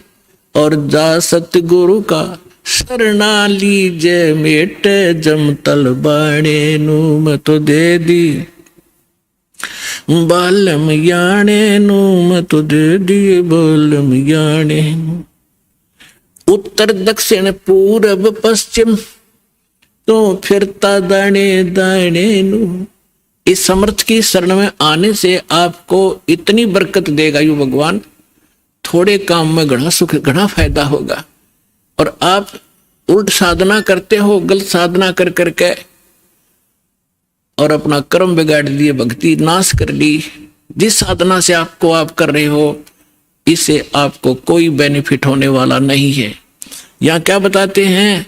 उत्तर दक्षिण पूरब पश्चिम फिरदा दाने दाने नु, सर्व कला सतगुरु साहेब की हरि आए हरि आने नु। तुम तो कहते हो कि भगवान हमने मिलता नहीं, और भगवान हरियाणे में आए और मुझे मिले, सतलोक लेकर गए, फिर वहां पे छोड़ा। और पुण्यात्माओं आगे फिर गरीबदास जी क्या बताते हैं?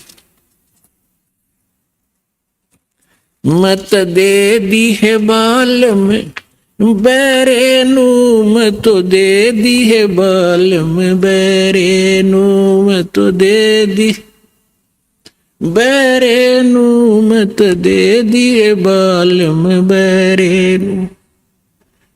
संसारी दी गल्ला चिने ना बूझे शब्द जो गहरे नू। संसारी दी गल्ला चिने नहीं बूझे शब्द जो गहरे नू। ये मुर्दों से ती प्रीत लगावे न जाने सतगुरु मेरे नू। मुर्दों से ती प्रीत लगावे न जाने सतगुरु मेरे नू। मैं तो दे दी है बालम बैरे नू, मत दे दी है बालम बैरे नू। श्वेत छतर सिर मुकुट विराजे देखत ना उस चेहरे नू। श्वेत छतर सिर मुकुट विराजे देखत ना उस चेहरे नू। ऊंची थड़ियां खेती बोवे ये भूल गए नज डरे नू। ऊंची थड़ियां खेती बोवे ये भूल गए नज डरे नू। मैं तो दे दी बैरे नू, मैं तो दे दी है बालम बैरे नू। मैं तो दे दी बैरे नू, मैं तो दे दी है बालम बैरे नू। ये संसार समझदा नहीं कहंदा श्याम दोपहरे नू। ये संसार समझदा नहीं कहंदा श्याम दोपहरे नू। गरीब दास ये वक्त जात है रोवोगे इस पैरे नू। गरीब दास ये वक्त जात है रोवोगे इस पैरे नू। मैं तो दे दी है बालम बैरे नू, मत दे दी है बालम बैरे नू। ऊंची थलियां खेती बोए ये भूल गए हैं नज डरे नू। ऊंची थलियां खेती बोए ये भूल गए नज डरे नू। गरीब दास ये वक्त जात है रोवोगे इस पैरे नू। गरीब दास ये वक्त जात है रोवोगे इस पैरे नू। मैं तो दे दी बैरे नू, मत दे दी है बालम बैरे। अब इसमें क्या बताना चाहा है परमात्मा के ज्ञान को गरीबदास साहिब जी ने,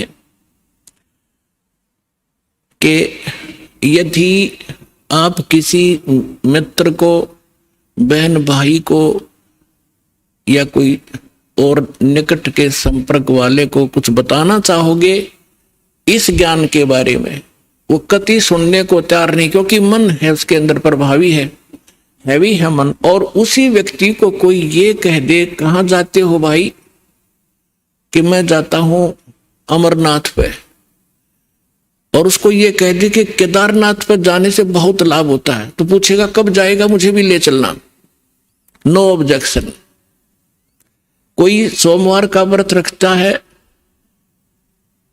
तो उसको कोई ये कह दे कि शुक्रवार का व्रत बड़ा बेनिफिट देता है, अच्छा बता कैसे करना होता है तुरंत मान जाएगा। तो यहां परमात्मा कहते हैं मैं तो दे दी बालम बैरे नू, और संसारी दी गल्ला चीने। आम आदमी कह दे वो मान ले, और ना बूझे शब्द गहरे नू, इस गहरे ज्ञान को नहीं पूछना चाहता, ना समझना चाहता। तो क्या बताते हैं, संसारी दी गल्ला चिन्ह नहीं बूझे शब्द जो गहरे नू। ये मुर्दों से ती प्रीत लगावे न जाने सतगुरु मेरे। अब जैसे प्रत्येक गांव में किसी तालाब के ऊपर या किसी अन्य स्थान पर कोई संत साधक मर गया, मृत्यु को प्राप्त हुआ, उसकी यादगार बना ली, वह माथा टेकन लाग गए सारे, पूरा गांव का गांव। का हमारे तो दादा लाई पूजा है यार। अरे कोई विवेक तो लो। देखो जैसे ठीक है वो संत अच्छे होंगे जो आज तक पूजे हैं, लेकिन उस समय जो उस जीवित समय में उसके जैसा भी वो संत था, जैसी भी भक्ति साधना थी उसके पास, तो उससे उस समय लाभ तो मिल सकता था। जब वो वर्तमान में था।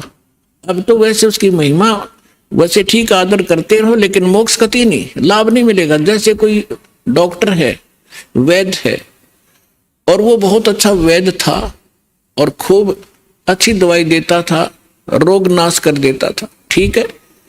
तो उस समय जो उसके संपर्क में आए तो उनका वो लाभ मिला।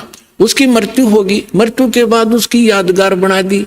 और वहां फिर अब कोई जावे उस वैद्य से ये कहने कि वैद्य जी मेरा मलेरिया हो गया, दवाई बताइयो, वह वैद्य की मूर्ति वह दवा काम नहीं कर सकती, जो ओरिजिनल जीवित कराया करता था।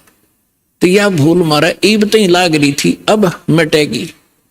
तो क्या कहते हैं, मुर्दों से ती प्रीत लगावे, ना बूझे शब्द जो गहरे नो। मुर्दों से ती प्रीत लगावे, ना जाने सतगुरु मेरे नू। मैं तो दे दी है बालम बेरे नू, मैं तो दे दी है बालम बेरे नू। फिर क्या बताते हैं, श्वेत छतर सिर मुकुट विराजे। निराकार निराकार का ढोल पीट रखा था। कहते उस सफेद अरस कुर्स पर सफेद गुम्मट है, जहां सतगुरु, जहां परमात्मा का डेरा, वहां एक बहुत बड़ा सुंदर महल है परमात्मा का, उस बहुत सुंदर गुम्बद टाइप है, उसके अंदर परमात्मा विराजमान है। सिंहासन के ऊपर सिर पे मुकुट है और ऊपर श्वेत छत्र परमात्मा के तना हुआ है। श्वेत छत्र सिर मुकुट विराजे, देखत ना उस चेहरे नू। श्वेत छत्र सिर मुकुट विराजे, देखत ना उस चेहरे नो। ऊंची थलियां खेती बो ये भूल गए निज डेरे। ऊंची थलियां खेती बो ये भूल गए निज डेरे। अब क्या बताना चाहते हैं कि परमात्मा साकार है, मनुष्य सदृश्य है, सभी सदग्रंथों से दास ने प्रमाणित कर दिया आपके समक्ष। और जिन महापुरुषों ने भगवान मिले, सचखंड लेकर गए अपने निज स्थान पर, फिर उनको वापस छोड़ा, उन्होंने अपनी अमृतवाणी में एफिडेविट दे रखा है कौन है भगवान, कहाँ रहता है, कैसी सूरत है और क्या नाम है उसका। तो इन सभी प्रमाणों से आपको सिद्ध हो जाएगा कि कौन है भगवान और कैसी लीला करता है वो मालिक। तो यहाँ क्या बताते हैं कि आप जी जो साधना कर रहे हो अन्य देवी देवताओं की, पूर्ण परमात्मा की भक्ति ना करके किसी भी ब्रह्म की, पर सरपुरुष की, अक्षर पुरुष की, ब्रह्मा विष्णु महेश की, या दुर्गा या निरंजन की, तो ये तो ऐसी साधना है जैसे कोई किसान ऊंचे स्थान पर, थली पर, पहले वर्षा पर आधारित थे सभी मानव समाज, और उस समय गरीबदास जी ने भी किसान थे। गरीबदास जी जाट ग्रुप में, जाट जाति से थे, और अपने वहां के साथी जो किसान थे उनको भी समझाना था। इसलिए बता रहे हैं कि जो मैं भक्ति बता रहा हूं जिस भगवान की, उसकी साधना ना करके आप अन्य जो साधना कर रहे हो ऐसी है जैसे ऊंची थलियों पर, ऊंचे स्थानों पर बीज बो दिया, खेती कर ली, और जब थोड़ी बहुत वर्षा हुई तो उस थलियों का पानी एक समतल स्थल पर, डहर बोलते थे उसको, डहर, वहां आकर इकट्ठा हो जाता था, और उस स्थान को, डहर के अंदर पानी वर्षा भी और आसपास के ऊंचे क्षेत्र का उसी में आ जाता था।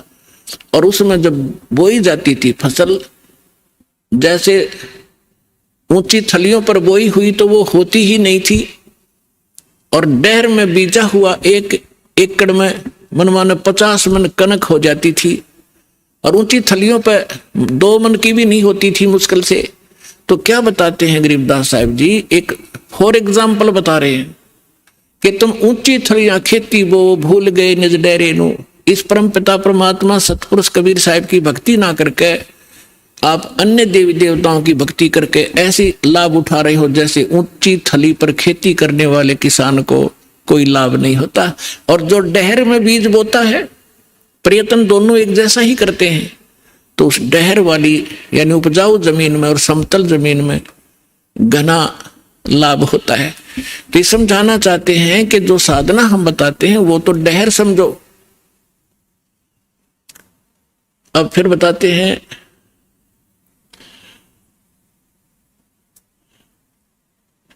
गोता मारूं स्वर्ग में जा बैठूं पाताले, गरीबदास ढूंढता फेरूं अपने हीरे मोती लाल। चारों युग में मेरे संत पुकारे और कूक कहा हम हेल रे, हीरे माणिक मोती बरस ये जग चुगता ढेल रे। अब परमात्मा कबीर जी से प्राप्त ज्ञान को कैसे विश्लेषण कर रहे हैं गरीबदास जी। कबीर साहब बता रहे हैं कि चारों युगों में मैं आया, अच्छी आत्माओं को मिला, उनको तत्व ज्ञान और यथार्थ स्थान से परिचित करवाया, सतभक्ति से परिचित कराया, और ये चारों युग में संत पुकारे और कूक कहा हम हेल रे, हीरे माणिक मोती बरसे ये जग चुगता ढेल रे। हम तत्व ज्ञान और यथार्थ साधना रूपी हीरे मोती लालों को बखेर रहे हैं, और आप जी इस ज्ञान से परिचित न होने के कारण इन लाल और हीरे मोतियों को ग्रहण ना करके कंकर पत्थर, आन उपासना रूपी कंकर पत्थर इकट्ठे कर रहे हो, जो तुम्हें बाद में कोई लाभ नहीं देगी। उसी को यहां प्रमाणित कर रहे हैं।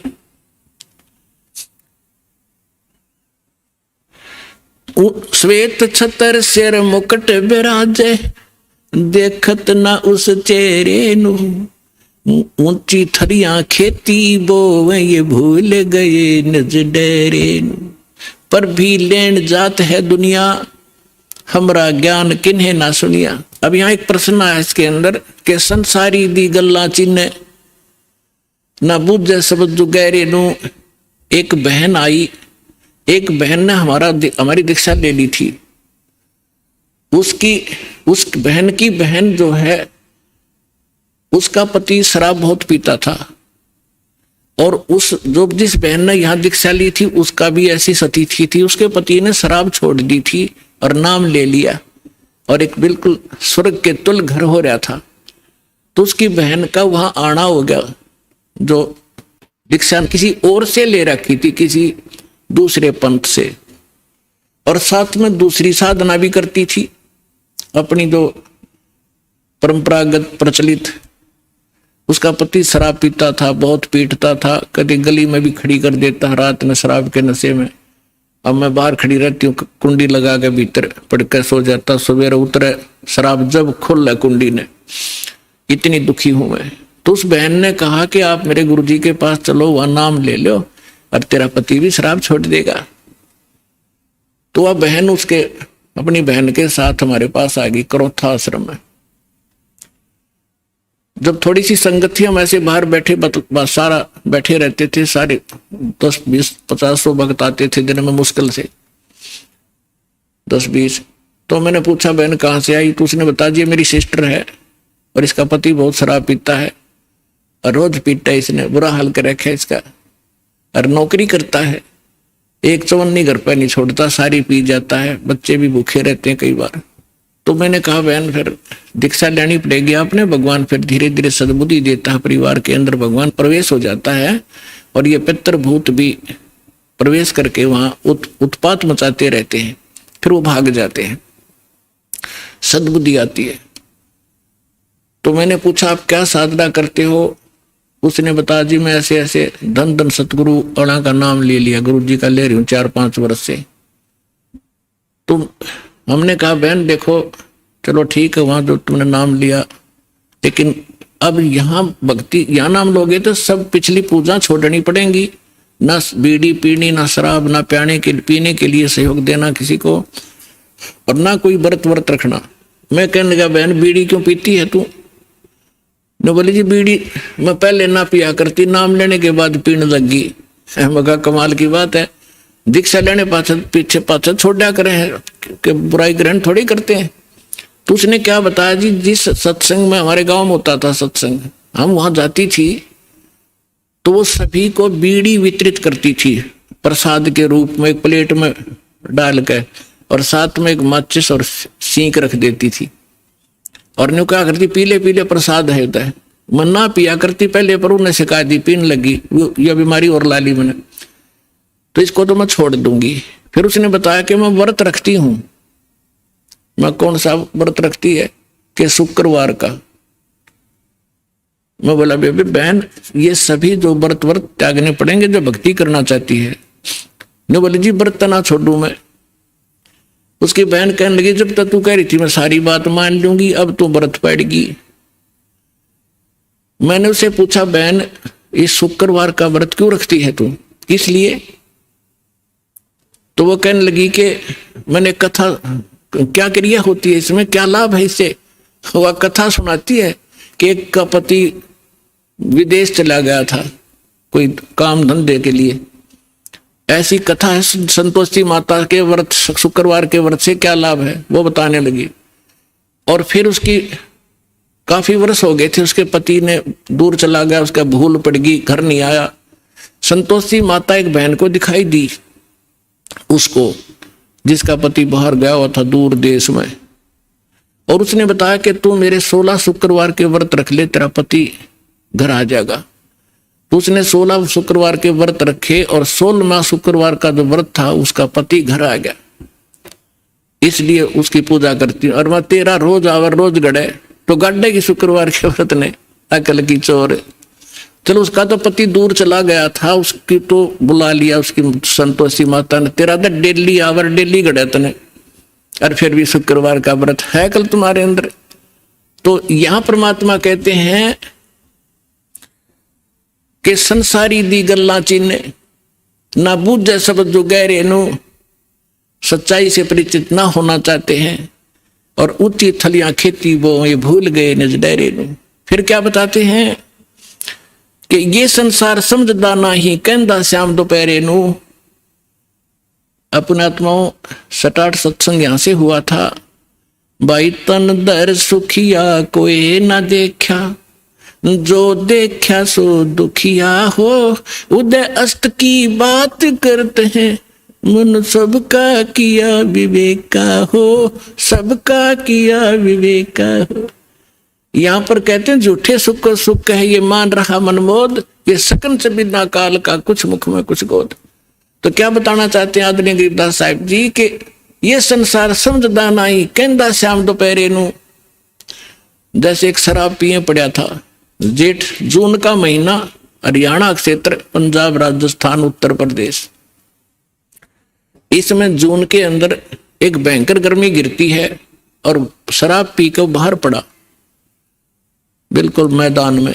और उसका साथी कहता है कि उठ ले भाई, बहुत दुखी है तू, मुंह में झागा रे, पसीना पसीना, रेते में लेटा हुआ है, उठ तुझे छाया में लेटा देता हूं। वो शराब के नशे में कहता है छेड़ना मौजूरी है, वहां धूप में पड़ा है, रेत के अंदर पड़ा है, पसीना पसीना है, और उसको कहता छोड़ दे मौजूरी है।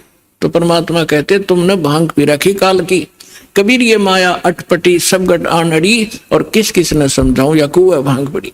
तो ऐसे हम इस दुख को सुख मान रहे हैं इस नशे के अंदर। फिर क्या बताते हैं, जैसे एक रिश्तेदार दूसरे रिश्तेदार को यानी मित्र या रिश्ते रिलेटिव को कोर्ट में मिला कचहरियों में, और वहां मिलते ही हाथ मिलाते हैं और कहते और क्या हाल है, अकमौज हो रही है। कोर्ट में मौज का क्या काम, वहां तो घी बंधी रहती है, कोर्ट में भी मौज है। वहां गए हैं व्यक्ति को 2 मिनट में चिंता रहती है, वकील नहीं आया, गवाह नहीं आया, फलाना नहीं आया, और फिर और क्या हाल है, ठीक ठाक मौज है। कोर्ट में जाने वाले व्यक्ति को भी मौज है। फिर हॉस्पिटल में गया, किसी का कोई बच्चा बीमार था, मित्र आए वहां मिलने के लिए। अब उससे पूछते हैं और ठीक है, अपना लड़का तो बीमार है बाकी मौज हो रही है, लड़का मरने को हो रहा है बाकी ठीक ठाक है। तो परमात्मा कहते हैं ये संसार समझदा नहीं कहंदा श्याम दोपहरे नो। जैसे जेठ का महीना और दोपहर के समय को, और कोई ये कहे कि ठंड सी लग रही है, तो उसने शाम देखी नहीं है। तो शाम के समय जो शीतलता होती है, तो दोपहर के समय वो धूप में जला हुआ भी ये कह रहा है कि कहंदा श्याम दोपहरे नु, यानी इस दुख को तुम सुख मान रहे हो, झूठे सुख को सुख कहे ये मान रहा मन मोद, ये सकल चबीना काल का कुछ मुख में कुछ गोदे। फिर क्या बताते हैं परमात्मा भाई सुरपति दुखिया भूपति दुखिया, रंग दुखी बपरीती हो, कह कबीर और सब दुखिया, एक संत सुखी मन जीती हो, संत सुखी मन जीती हो। सुरपति देवताओं का राजा इंद्र भी दुखिया, और पूरी पृथ्वी का राजा भी दुखिया, और रंक तो स्वाभाविक दुखी, जो गरीब है वो तो दुखी है ही है। तो परमात्मा ने बताया है, कहे कबीर और सब दुखिया, एक संत सुखी मन जीती हो। यानी परमात्मा की शरण में जो प्राणी आ जाएगा, पूरे सतगुरु की शरण में आने से, उस सच्चे परमात्मा की भक्ति करने से उसको एक तो ज्ञान ऐसा प्राप्त हो जाता है कि वो संसारिक इन आडंबरों से दूर हो जाता है। उसको ज्ञान ऐसा निर्मल मिल जाता है कि ऐसा निर्मल ज्ञान है, ये निर्मल करे शरीर और ज्ञान मंडलीक है, भाई चकवे ज्ञान कबीर। उसको ज्ञान ऐसा मिल जाता है कि यहाँ तक पीछा छुड़वाएं पार पड़ेगी, ना कोठी की घनी आवश्यकता, ना बंगले की, ना ज्यादा यहाँ अटपट चले नहीं, क्योंकि हमारे परमात्मा सारी ब्रह्मांड के पालक, सबके रचनहार, एक झोपड़ी में टाइम पास करा करते और हाथ से कपड़ा बुनकर निर्वाह करके दिखाया करते थे, जो सबका पालन करने वाले। नहीं तो वो एक वचन से एक बहुत बड़ा महल बना सकते थे, उन्होंने ईंट सीमेंट डालने की जरूरत नहीं थी। वो हमें ये बताना चाहते थे, इस गंदे लोक से निकलना चाहते हो तो यहाँ की बकवाद छोड़नी पड़ेगी, केवल यहाँ से जन्म और मृत्यु का छुटकारा चाहिए आपको, तो ये भक्ति कर लीजिए। गीता अध्याय नंबर 7 के श्लोक नंबर 29 में कहा है, गीता ज्ञान दाता कहता है कि जो मेरे ज्ञान को आश्रय कर लेता है और तत्वदर्शी संत की जो खोज कर लेता है, और वो व्यक्ति जो केवल जरा और मरण से छूटने का प्रयत्न कर रहे हैं, वो उस तत्व से परिचित हो चुके हैं और सारे दातम ज्ञान से परिचित हैं और वो सब कर्मों से परिचित है, वही प्राणी जरा और मरण से छूटने का प्रयत्न करते हैं, इस संसार के किसी सुख की वो कामना नहीं करते। तो यहाँ इस आने से आपको ये ज्ञान हो जाएगा और फिर ये समर्थ है। आपको जिस चीज की आवश्यकता होगी, बकवाद नहीं सुनेगा आपकी। आपको आवश्यकता होगी तो आपको तुरंत दे देगा, ला कहते कुछ भी कारण बनाओ। तो इसलिए यहां परमात्मा कहते हैं, कहे कबीर और सब दुखिया, एक संत सुखी मन जीती हो। मन जीतना यही होता है कि जैसे हमने यहाँ की ये जो नाचना गाना, इसका तो ज्ञान ही हो गया, बकवाद है मतलब की। अब नाच गा रहे हैं, ढोल पीट रहे हैं, डीजे बजा रहे हैं, अगले दिन दूल्हे की मृत्यु हो जाती है, टक्कर मार कर रो रहे हैं, बजा ले डीजे। तो यहाँ संत कहते हैं, ना जाने, नानक साहब जी कहते हैं, ना जाने काल की कर डारे, किस वे ढल जा पासावे, अर्जिना के सरते मौत खुड़क दी उन्होंने केड़ा हंसावे। जिनको मौत दिखाई देती है, जिनको जाना है यहाँ से, पता है कि ना जाने कब बिजली गिर जाएगी, तो वो ये बकवाद नहीं कराया करते। अब कोई भयंकर रोगी है और उसको पता है कि कैंसर हो गई है और कुछ दिनों का मेहमान है, उसको वो सुनियो डीजे और करके दिखाओ बकवाद, उसको तो उंगलियां पर दिन गिनने पड़ते हैं कब मौत होगी, कितने दिन का जीवन है। तो हम सबको कैंसर है। परमात्मा कहते हैं कि जग सारा रोगी आरे, जिन सतगुरु वैद न जाना, जग सारा रोगी आरे। जन्म मरण का रोग लगा या तृष्णा बढ़ी खांसी, और आवागमन की डोर गले में पड़ी काल की फांसी। तो हमने ये काल की फांसी दिखाई देनी चाहिए, और यहाँ से जब निकलने की जब श्रद्धा बनाएंगे तो हमारा मन जीता जाएगा, तब मन जीता जाएगा। इस ज्ञान से हम उल्टे हटेंगे और फिर परमात्मा साथ रहेगा। कहते हैं, कल्पे कारण कौन है कर सेवा निकाम, सेवा माने पूजा, और मन इच्छा फल दूंगा जब पड़े मेरे ते काम। तो इस प्रकार इस सत साधना करने से आपका भी मोक्ष, आपके बच्चों का भी मोक्ष। और कबीर साहब ने ये वो समय वो है जो वचन पहले कहा था कि भक्ति बीज होगा जो हंसा, और तारों तास के इकोत्र वंशा। अब हजारों वर्षों तक ये सत साधना चलेगी, पूरे विश्व में ये ज्ञान फैलेगा। या कोई सुखी नहीं है, चाहे कितना बड़ा अपने आप को प्रधानमंत्री मान रहा है, चाहे कितना वैभवशाली समझता है, उसने सपने में सुख नहीं है आज के युग में। तो इस ज्ञान से, इस भक्ति से आपकी आवश्यकता भी पूरी होगी और मन भाग जाएगा, आत्मा दृढ़ होगी, आपका मोक्ष होगा, सतलोक चले जाओगे। सदा सुखी हो जाओगे और रहना मर्यादा के अंदर।